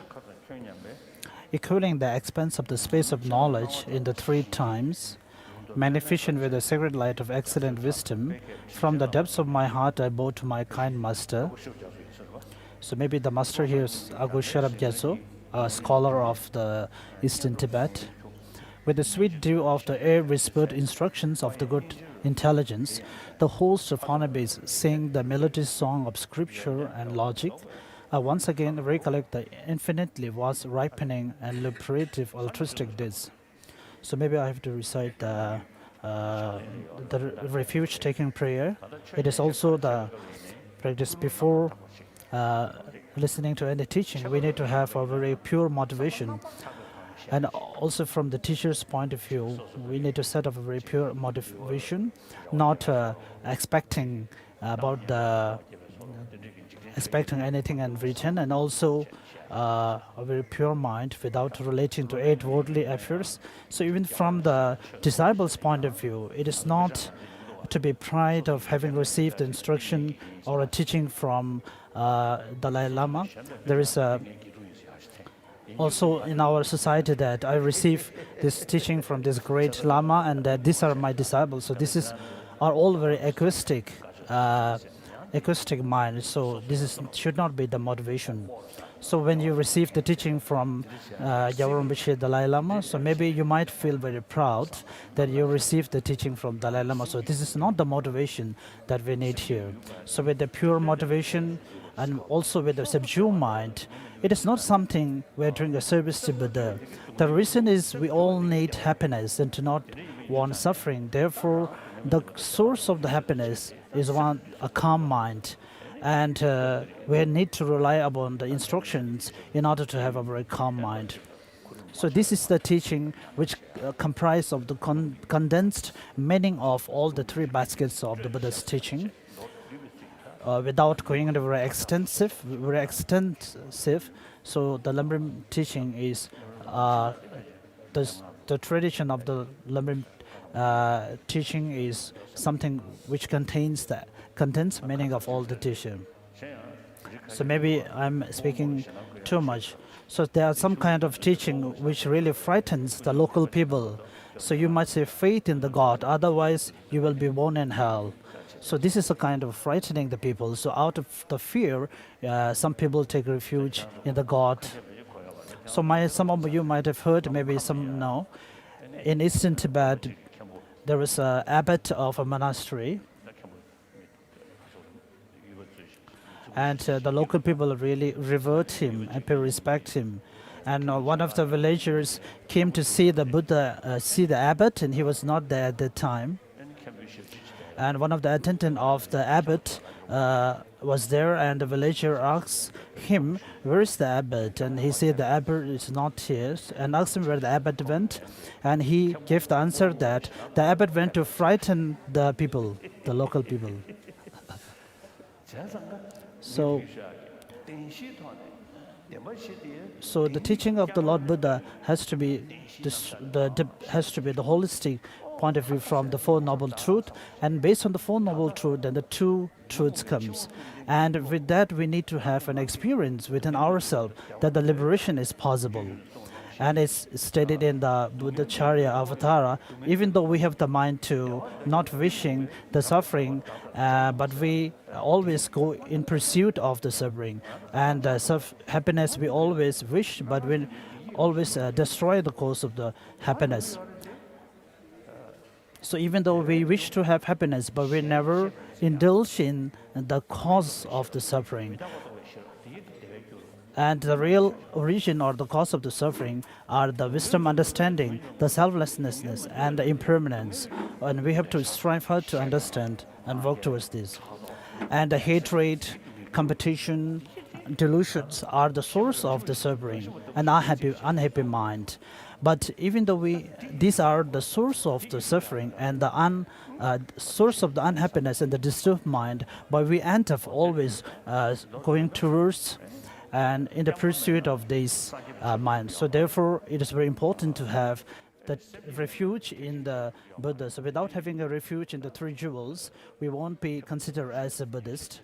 And without having the mind generated for enlightenment, we won't be included in the Mahayana tradition. So with the short version of the refuge-taking prayer for 3 terms, from the master's point of view also motivate and meditate about the 3 jewels, and same from the disciples. And there are 2 ways of translating through the collections of the generosity and so on, and by the merits accumulated by the through the generosity and so on. But then there's also like by the merits of listening to the teaching. So even though there are many ways, but I think it's best to say is by the collection that we accumulated from the generosity and so on. So even though in real term the wisdom part may not be listed there. So when we speak about the term I, that by the collection of accumulated collection of merit, I, so we need to think about the concept of the I, that there is no inherent existence of the self. If you search for it from the whole body, from one's head to the toe. So from the aggregates, without depending upon one's form and the 5 aggregates, there is not a self that really exists as it appears to our mind. So if one have a really slight understanding about the emptiness, then when the term the I comes, then we have to think about this term I as just the existence of mere designated. And also that even though there are a lot of distraction things and the phenomena around us, but then there is not even a slightest reality in them. And similarly, that when we analyze the self, there is not a self which is inherent existence in the form of our aggregates or form. Then if those aggregates itself are not the self, then who is the self? So similarly, the Lord Buddha himself also not the aggregates, and the aggregates are also not the self. So therefore, when we recite the term self, then we need to realize and actually contemplate about such an identification of the self as an inner existence. With this, we all recite together. I go for refuge to the Buddha, Dharma, and the Sangha until I become enlightened. By the collection of one's generosity and so on, may I become Buddha in order to benefit the sentient beings.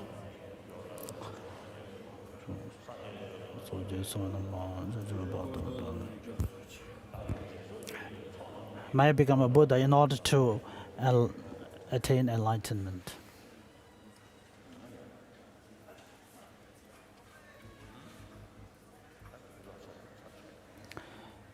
So we will continue from the next stanza. In the endless ocean of virtuous deeds beyond limit, your beautiful, perfect form of complete spirit appear exclusively from which you sprinkle forth the nectar of wisdom. To you, full moon amongst the sage teachers, my abyss.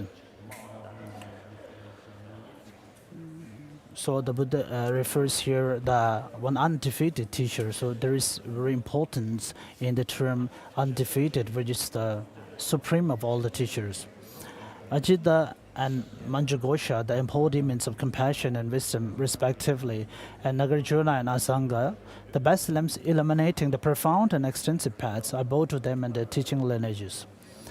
Clarifying the sweet, clear river course of the land of snows, which has been polluted by the dirts of misunderstanding, You became the trailblazer of the unmistaken complete path, O glorious Divamkara Shirijana. Through the 100,000 rays of unprecedented wisdom, you outshine the 10 million constellation of sweet tigers. I bow to you with highest reverence, which is Manjushri, Avalokiteshvara, and Vajrapani. Not satiated with the well of partiality, you practiced and experienced the essence of the ocean of Sutra and Tantra and journeyed to the deathless level of eternally blissful state. I bow to you, scholar adept masters and their successors. The primordial wisdom body of all the victorious ones, reappearing in their dance of manifestations for the fortunate beings without discrimination. I beseech you all, whose kindness is unmatched. What are and what are not the means by which we are led to this cycle of existence, the city of sea monsters filled with the turbulent waves of suffering, and to quickly cross it to reach the great palace of omniscience.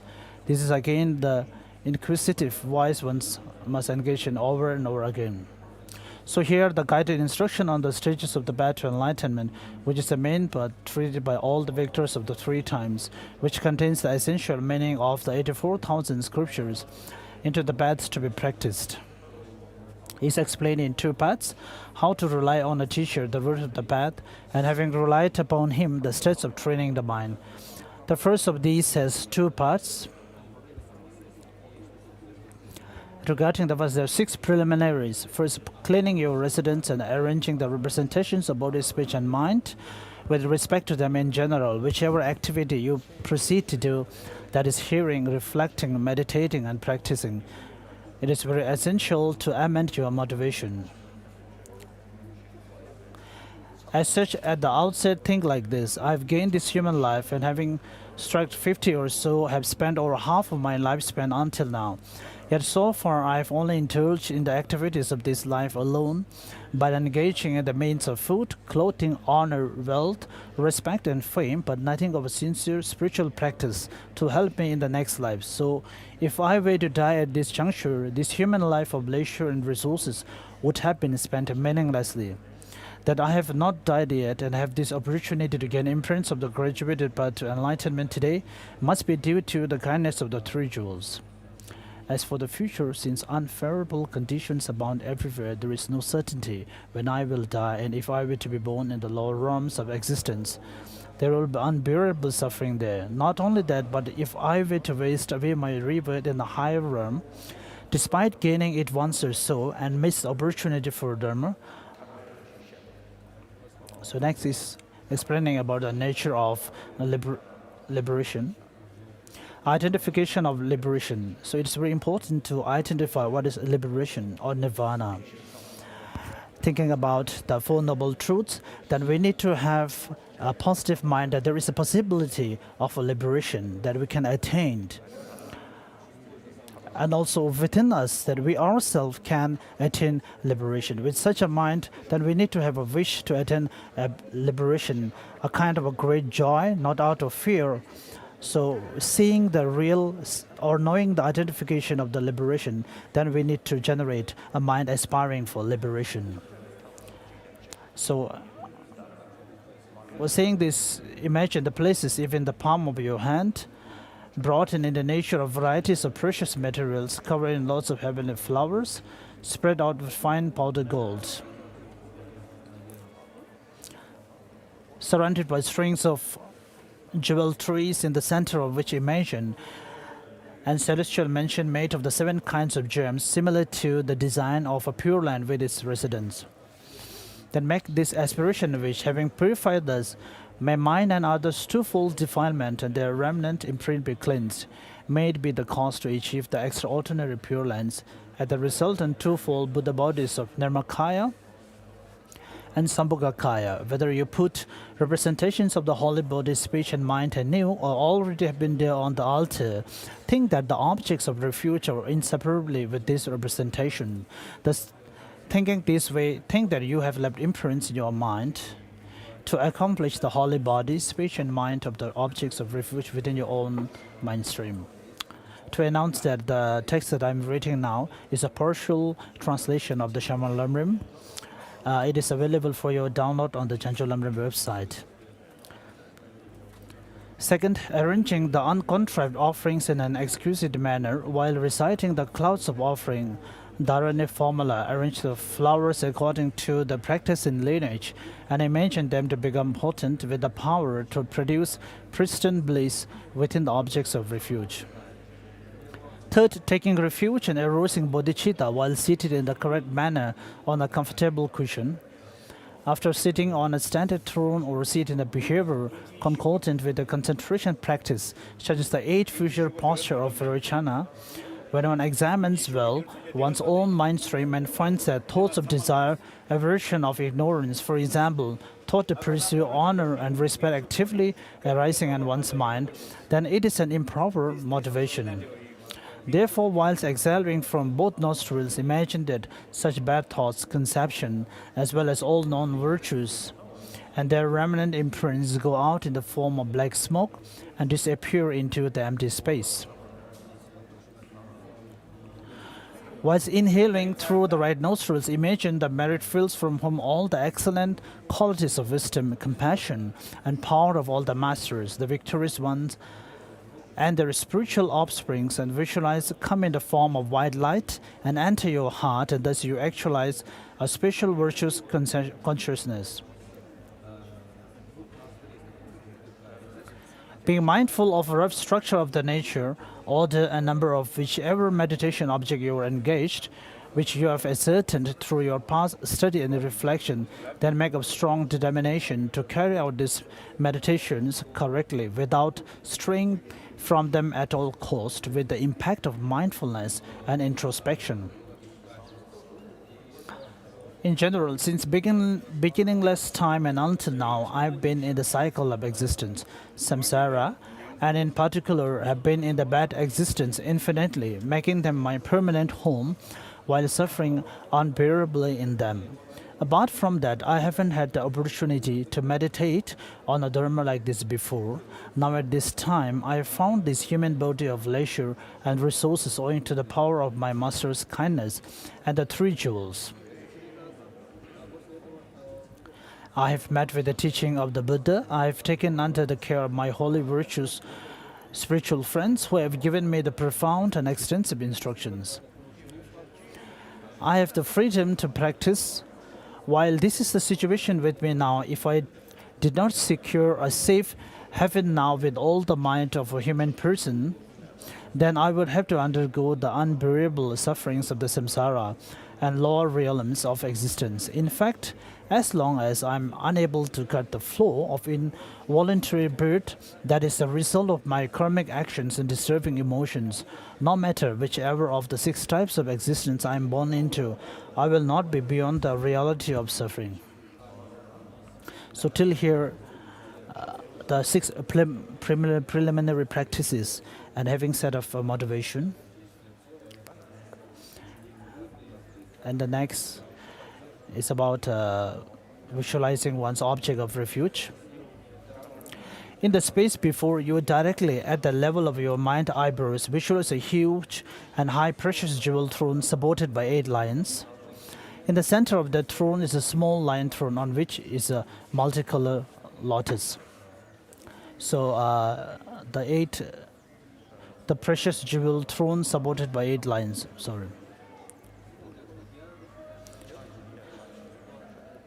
In the center of that throne is a small lion throne on which is a multicolor lotus, sun and moon, cushions on which is one's own kind teacher in the form of Shakyamuni Buddha, golden in color, with his crown, 1 face, 2 hands, the right hand in gesture holding an alms bowl filled with nectar. His body is covered with 3 beautiful Dharma saffron robes, and it is clear and luminous. He is sitting in the watcher cross-leg position, hallowed within the light emanating from his body. Beams of light matching the number of gurus radiate from his head toward his back, above his body, and on their tips are lion thrones upon which is lotus.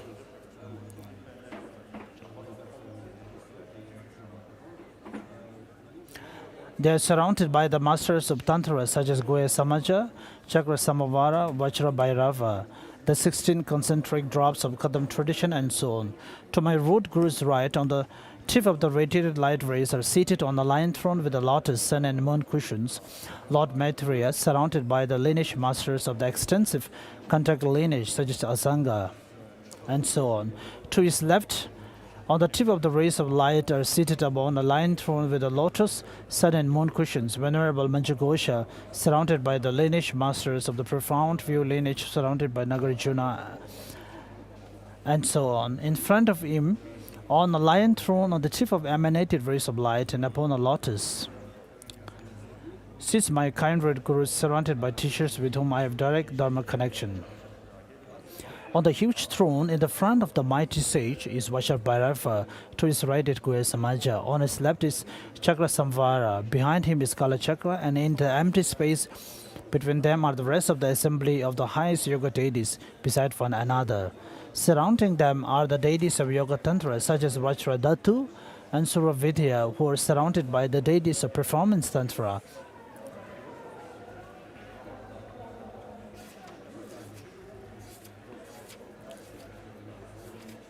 Or else you can visualize three lineages of the teaching: extensive, profound, and practice, or others with the mighty sage, the Lord Buddha, in the center, and your root and lineage teachers surrounding him.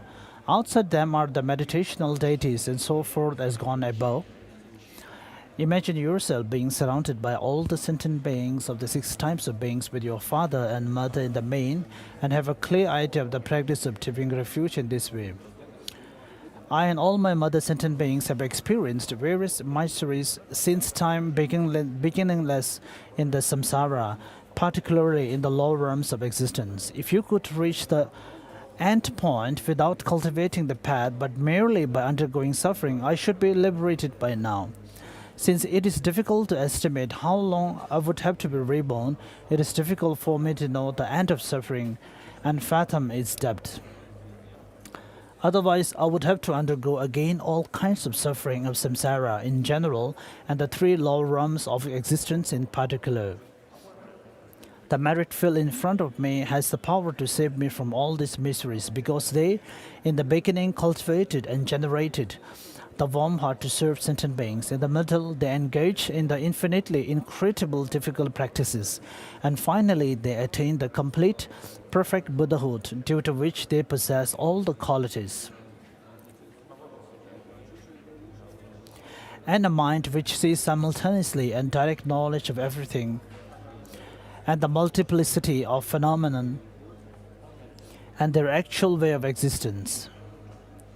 Therefore, I and all other sentient beings have none other than you, O 3 jewels, to rely on from now until we achieve enlightenment. Hence, whatever your life circumstances may be, good or bad, joyful or miserable, we will solely trust you, O the 3 jewels. You know the best for us. With this sentiment reside frequently, I seek refuge in my gurus as many times as you can. As you recite it many times or imagine streams of nectar and 5-fold light rays pouring on you from the body of your root and lineage gurus, which enter your body and mind and all other sentient beings, thereby cleansing all the negativities and defilements, particularly the sinful deeds in connection with the guru, such as injuring their body, disobeying their speech, and disturbing his mind. Similarly, recall the earlier visualization while taking refuge in the Buddha, Dharma, and Sangha, and imagine nectar streaming down the holy bodies, respectively, of your meditation, deity Buddhas, scripture Dharmas, Bodhisattvas, Sharvakas, Pratigya Buddha, and so on. If you wish to carry this out a little more extensively, reflect like this. Some simpleton keeps singing and playing without any concern for their ship, even when it is about to capsize in the middle of the ocean. So therefore, Buddha taught that we have to know the samsara and the to understand the suffering. The suffering upon suffering, as Panchen Lobsang Yeshe says, can be easily understood even by the animals, but the suffering subject to change can be also understood by the non-Buddhists. So when Lord Buddha speaks about we have to know the suffering, identify the suffering. So that suffering refers to the 3rd level of suffering. And in order to understand or identify that particular suffering, we need to understand the root of this suffering or the cause of the suffering, which is the delusions. As Lama Tsongkhapa said that in this samsaric field surrounded by dark fog and all the other defilements, so without cleansing or without freeing oneself from the mind perceiving the true existence, then there is no way for us to be free from this samsara. So the suffering upon suffering and also suffering subject to change. And the third is the pervasive suffering, which is the main category of suffering that we have to contemplate and try as much as possible to liberate from it.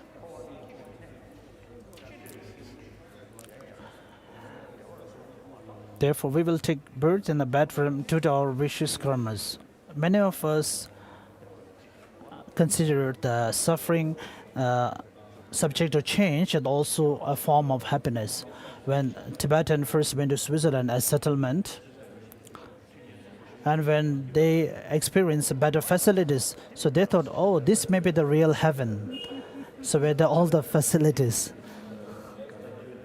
So these are all in reality the suffering subject to change, be it the wealth, the clothes, the wear, or the house. So everything ultimately will be vanished or disintegrated. So even the precious human body that we have, which is also happened through the causes of the karma and delusions. So when we have such a body, there is impossible that we will be free from the suffering. So having understood one's own body as the source of suffering, then the option is not to suicide, thinking about it, but the option and the practice is that to stop or eliminate the karma and the delusions. As it is said that, after liberating or after eliminating the karma and the delusions, then we have to liberate. And this is something also supported by a scientist. And they also explain very similarly. I met about 10 years ago, American scientist. He was about 84 years at that time when I met him, and he told me that when we become angered, so the object of our anger, the person or anything, appears very ugly to us. But that projection of a mind, the 90% of the projection is created by our own mind, which is the anger. So the 84-year-old scientist who really practiced and study for many years, especially to the person with a disturbed mind. So this is the summary or the findings of his research. And his findings are very similar to Nagarjuna's text that the suffering really arises from the karma and the delusions. The conceptual mind creates an object in front of us, which is again based on the mind perceiving and apprehending the thing as intrinsic existence. So I was really surprised and I was really amazed by his saying, and I went to meet him while I was in America. He is about 90 years now, and we discussed, and also he has written a book, and he told me that we are living in the prison of anger. So this is the theme of his book. He is not a practitioner, he's not a Buddhist, but out of experiment and investigation, he got this finding.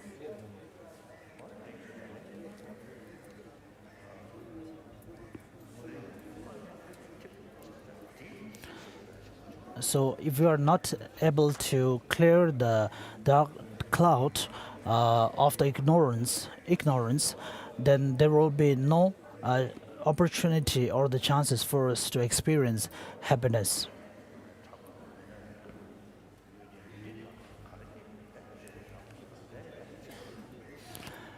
Therefore, we will take birth in the bedroom due to our vicious karmas. Once we are born there, how could we bear the miseries of the hotness, coldness, and other? The sources of refuge present before us have the ability to salvage us from this terrifying state because they qualify the four criteria which make someone worthy of a source of refuge. They are free themselves from all fearful states. They are skilled in freeing others from terrifying state. And also the text really appears that way, but it's based on more faith. The fact is that, as it is stated in the second chapter of the Pramana text, that the Lord Buddha become a valid person. That especially we need to concentrate about the term become, which shows that he was not a born person. He was not born as a valid person. And also in the Maitreya explains about the qualities of the Buddha's teaching, and also identify about the qualities of the Sangha, the three jewels. Also the being the impermanent, and also the being the nature of the wisdom and the compassion, which are the qualities explaining the qualities of the Buddha, and also the qualities of the Dharma and Sangha.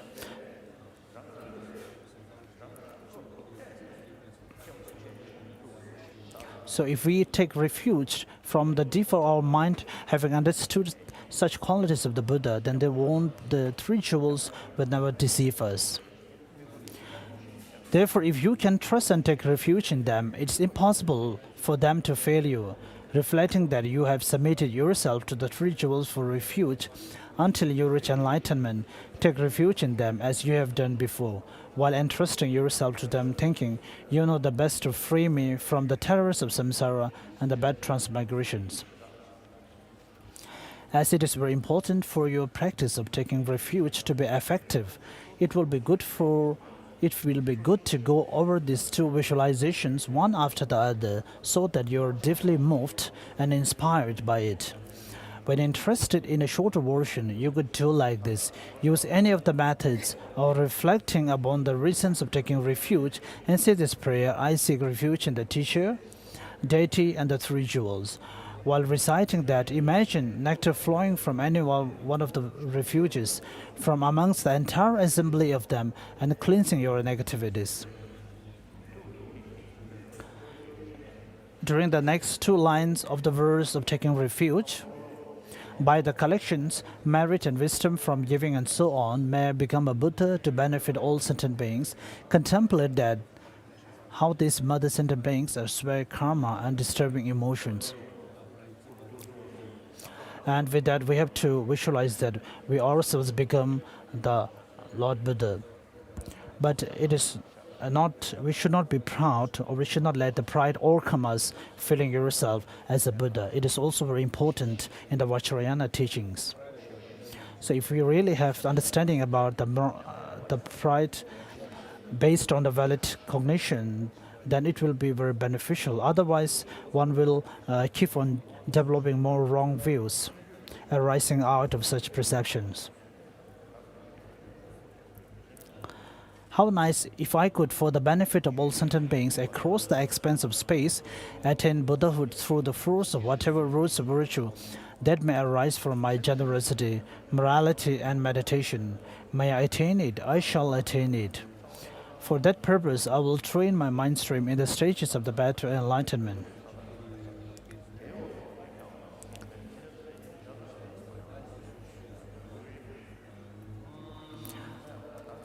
How nice it will be if all sentient beings could remain in equanimity, free from biased attitude of love and hate. May they remain in it. May I bring them to that state. May I be blessed by the Guru Tetis to be able to do so. How nice it would be if all sentient beings could have the short-term happiness of the excellent higher rebirth, the long-term happiness of liberation and Buddhahood. So we speak about the coarse or the subtle form of the truth of suffering. Then of course we need to contemplate about the origin or the cause, which is the delusion.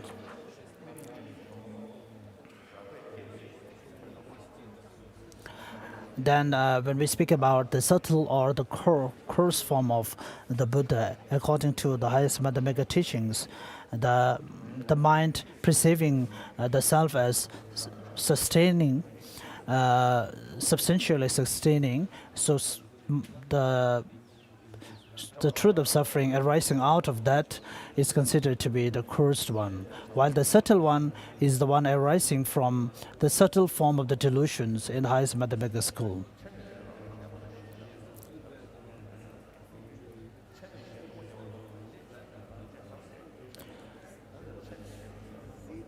So in this way, make each of the four immeasurable qualified with the four features and visualize shower of nectar, purifying your impediments to realize the four immeasurables, and therefore feel convinced that all sentient beings, oneself and others, attain the four immeasurables. Regarding the cultivation of special inclusive altruism, think along these lines. Though these sentient beings, my beloved mothers, desire happiness, they never cultivate the positive karmas, which will certainly serve as the cause for their happiness. And in spite of not wanting suffering, they indulge in all kinds of vicious behavior, which are the causes of suffering. Therefore, they have no occasion for happiness, but are inflicted with intense suffering. So, without gaining the power to save the sentient beings in this life of mine, how can I bear the suffering that torment them for countless realms? I shall at any cost achieve the perfect, complete, precious enlightenment quickly and swiftly for the sake of my mother sentient beings. And for that purpose, I shall proceed to meditate on the guidance teachings on the stages of the path to enlightenment on the basis of sweet and profound Guru Deity Yoga. Fourth, clearly imagining the merit field in the space before you, directly at the level of your mid-eyebrow, reverberating with the profound and extensive Dharma teachings.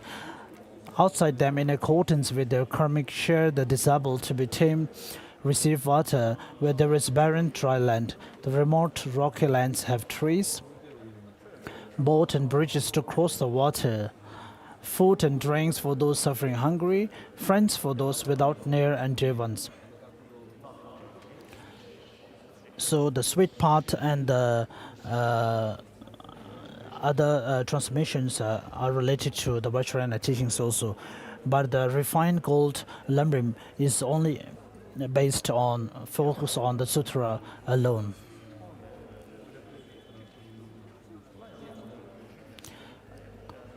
The crown of all the Guru deities, the principal one and those surrounding him, are marked with white Om syllable. The nature of mirror-like primordial wisdom and Buddha Virachana. The throat is marked with red A symbol. The nature of analytical primordial wisdom and Buddha Amitabha.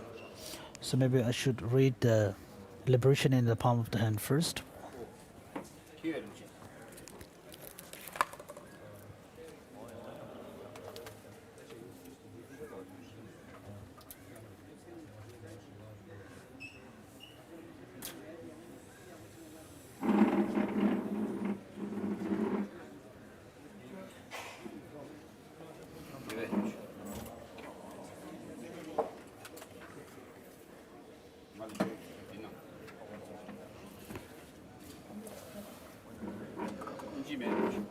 Yeah.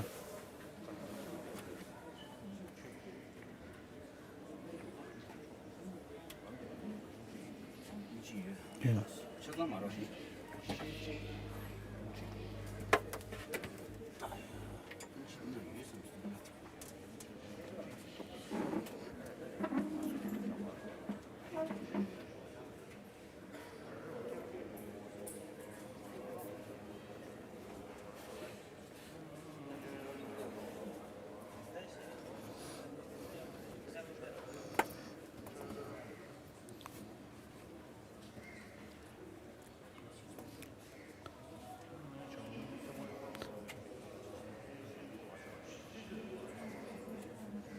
So liberation in the palm of hand. Captain Pabonga Rinpoche, a peerless king of the Dharma, spoke a little in order to set our motivations properly for the teachings to follow.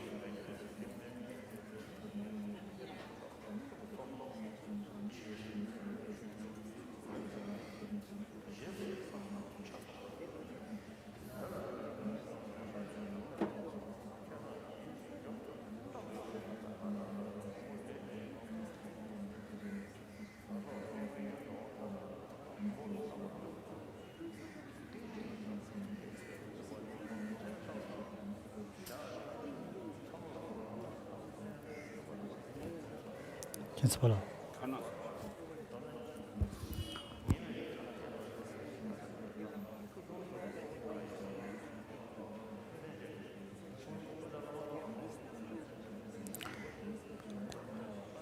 I'm sorry for the delay.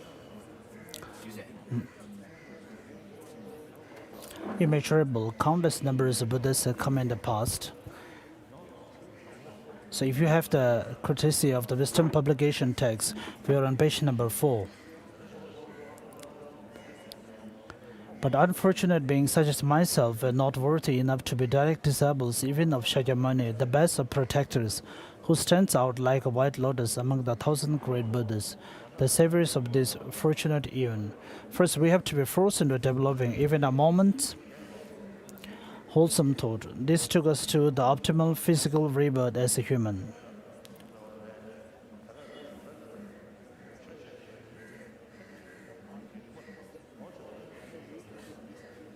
He started the following informal teaching on the 30th, the new moon day of the 7th month of the Orient birth year, and it lasted 24 days.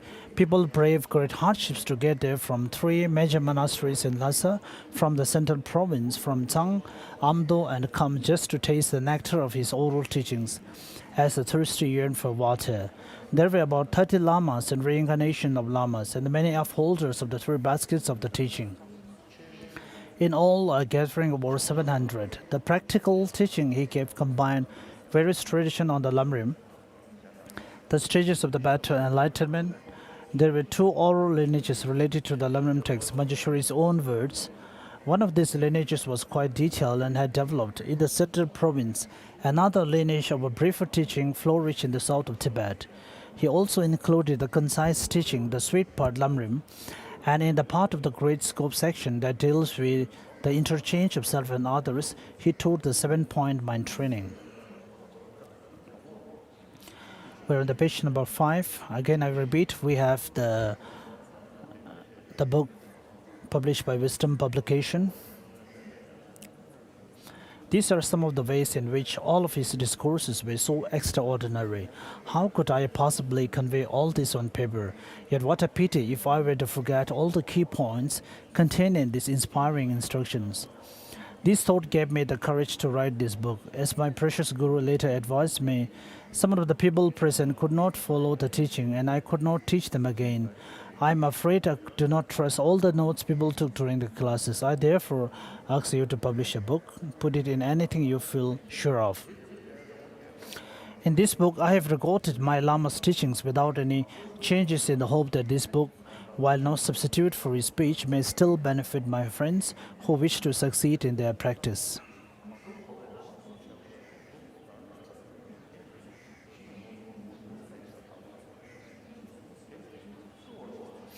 So part 1, the preliminaries. So be it, the great Tsongkhapa, the Dharma king of 3 realms, has said, this opportune physical form is worth more than a wish-granting gem. You only gain it's like the one, so hard to get, so easily destroyed. It's like a lightning bolt in the sky. Contemplate this and you will realize all worldly actions are but winnow chaff, and night and day you must extract some essence from your life. I, the yogi, practice this way. You wanting liberation, do the same. In all our births from beginningless time till the present, there has not been any form of suffering we have not undergone here in samsara, nor any form of happiness we have not experienced. But no matter how many bodies we have had, we have obtained nothing worthwhile from them. Now that we have gained this optimum human form, we should do something to derive some essence from it. So long as we do not examine this life, we will feel no joy whatsoever in finding such a supreme rebirth, and would probably be happier on finding some pennies. We will not feel at all sorry if we waste this optimum human rebirth. We would probably feel much more regret if we lost some money. But this physical form which we have now is 100,000 times more valuable than any wish-granting gem. We're on page number 10. If you were to clean a wish-granting jewel by washing it 3 times, polishing it 3 times, and then offer it at the top of a victory banner, you would effortlessly obtain the good things of this life, food, clothes, and life. I don't need the fan over here. It's causing trouble for me. If you were to clean a wish-granting jewel by washing it 3 times, polishing it 3 times, and then offer it at the top of a victory banner, you will effortlessly obtain the good things of this life.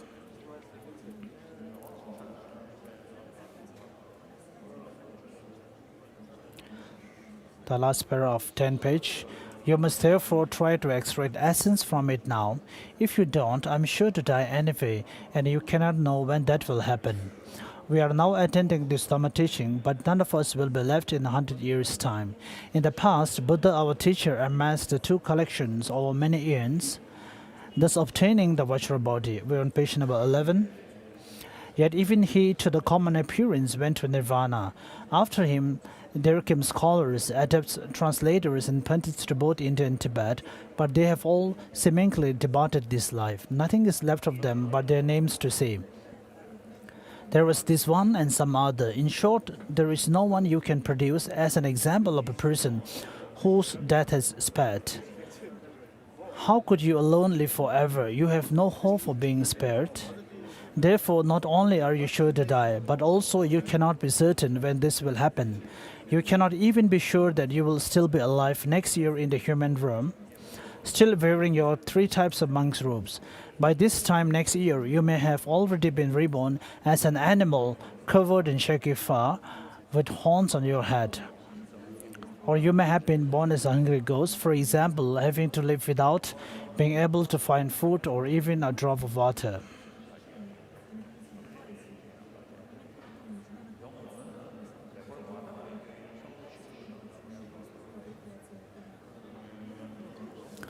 The last paragraph of the page number 11.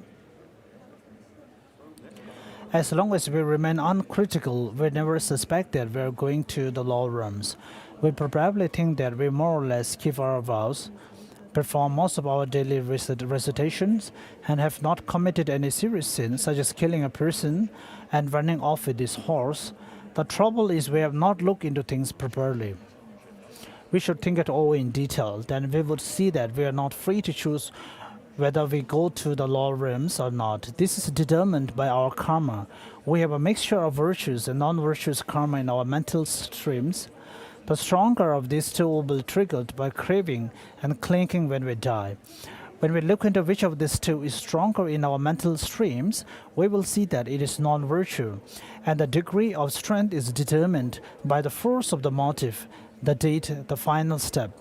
Thus, although we might think we have only 10 small non-virtues, their force is in fact enormous.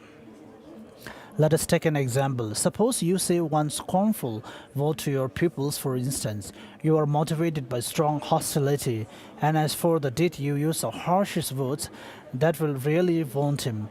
And for the final step, you feel proud and have an inflated opinion of yourself. These 3 parts, motivation, deed, and final step, could not have been done better. Suppose you kill a loose, your motive is strong hostility. You roll the loose between your fingers and so on, torturing it a long while. Then eventually you kill it. For the final step, you think that was helpful and become very smug. So the non-virtue has become extremely powerful. We might feel our virtue is very strong, but in fact it is extremely weak. The preparation, the motive, the main part of the deed, the final step, the dedicating the virtue, etc., all have to be done purely if the virtue is to be very strong. Contrast this with the virtue we perform. First, there is our motive. I think it is rare for us to be motivated by even the least of motives. A yearning for better rebirth, let alone have the best of motives, bodhicitta, or the next best, renunciation. Right at the beginning, we usually aspire to achieve desires related to this life's trivia. Any prayers we make to this end are in fact sinful. Then for the main part of the day, there is no pure joy or enthusiasm to it. When we recite even one rosary of Om Mani Padme Hum, for example, our minds cannot stay focused the whole time. Everything is either sleep or distraction. It is difficult to do things well for even the time it takes to recite the 100 of gods of Tunisia at once. And when it comes to making the final prayers and dedications, we slip back into directing them toward this life. So although we might feel we perform great virtues, in fact they are only feeble. Sometimes we do not prepare properly, and other times we bolster the motive or the final step, and there are times when we don't do any of them properly. Thus, only the non-virtue karma in our mental stream is very strong. It is the only possible thing that will be activated when we die. And if this is what indeed happens, the place where we will go could only be the Lamrims. We're on page number 13. And when Lord Buddha said that by the teaching of the truth, so we will be eliminated with suffering. So which shows that due to the merits, and the karma we accumulated, so the sections of the many karmas are also to be reborn back in this whole. Of course, the ignorance pertaining to the cause and effect. In order to eliminate that, we need to understand the Tibetan origination of cause and effect. So the idea with not understanding the Tibetan origination of cause and effect is resulted in the karma to be reborn in the lower realms. So in order to eliminate such a misunderstanding or the wrong view, we need to understand the Tibetan origination based on the Madhyamika tradition. So that is what is being taught by Chandrashita in his text, and also it exists in the 400 verses, that the teaching of the Lord Buddha is not to fulfill or obtain, it is a teaching to obtain the immediate the purpose of the human rebirth, but ultimately it is for the highest excellence of the liberation. So the immediate purpose is for the happiness for this life and the other, but the ultimate and for the long run, it is for the liberation. So when we speak about the term, the nature of the phenomena that Lord Buddha teach, so there may be different understandings about it. We cannot be certain even by the means of direct valid cognition. We're continuing on page number 13. Nevertheless, our teacher correctly perceived this extremely obscure object of valid cognition and taught on it without error. Thus, we can be certain only by using the Buddha's valid scriptures for an inference based on trust. So, if it is so definite that we shall be reborn in the lower realms, from this moment on, we must look for some means to stop it from happening. If we really want to be free of the lower realms, we should seek some refuge to protect us. For example, a criminal sentenced to execution will seek the protection of an influential official in order to escape punishment. If we have become tainted by sinful karma through our misdeeds, we are in danger of being punished under law and of going to the lower realms. We should seek the refuge of three jewels, because only they can protect us from this fate. But we must not seek this refuge. We must also modify our behavior. If there is some way the Buddhas could rid us of our sins and obscurations by, say, washing them with the water, or by letting us by the hand, it's already 11:30 now, they would have already done so, and we would now have no suffering. They do not do that. The Great One taught the Dharma, and it is we who must modify our behavior according to the laws of the cause and effect, and do so unmistakably. It says in the sutra, the sage do not wash sins away with water. They do not rid beings of suffering with their hands. They do not transfer realizations of suchness into others. They liberate by teaching the truth of suchness. On page number 15, the second para. Even the rebirths of gods and humans are nothing but suffering. The human rebirth has the suffering of birth, old age, sickness, and death. It is the suffering of being separated from things one holds dear, meeting with unpleasantness, and not finding the things one wants despite searching for them. The demigods also have suffering, for they are wanted when they go to battle, and they suffer all the time from jealousy. When reborn as a god of the desire realm, one suffers because one displays the omens of death. The gods of the higher realms do not have any manifest suffering. However, they are still by nature under the sway of the suffering that applies to all conditioned phenomena, because they have not gained enough freedom to maintain their state.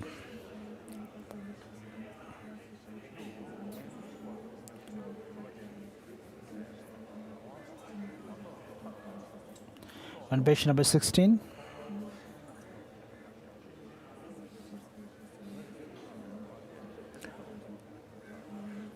Chandrakomin said in his letter to disciple, "There are kinsmen stranded in Samsara's ocean who seem to have fallen into the abyss.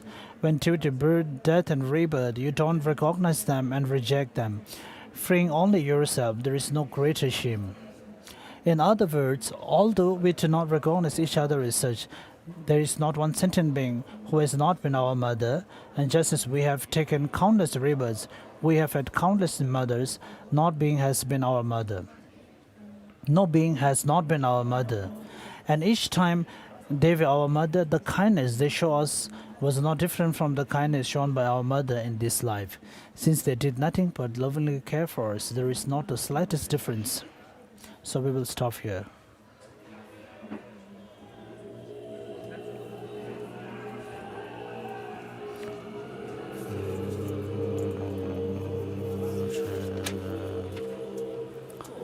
So the toilets are, for announcement, the toilets are located outside of gate number 4. And a free...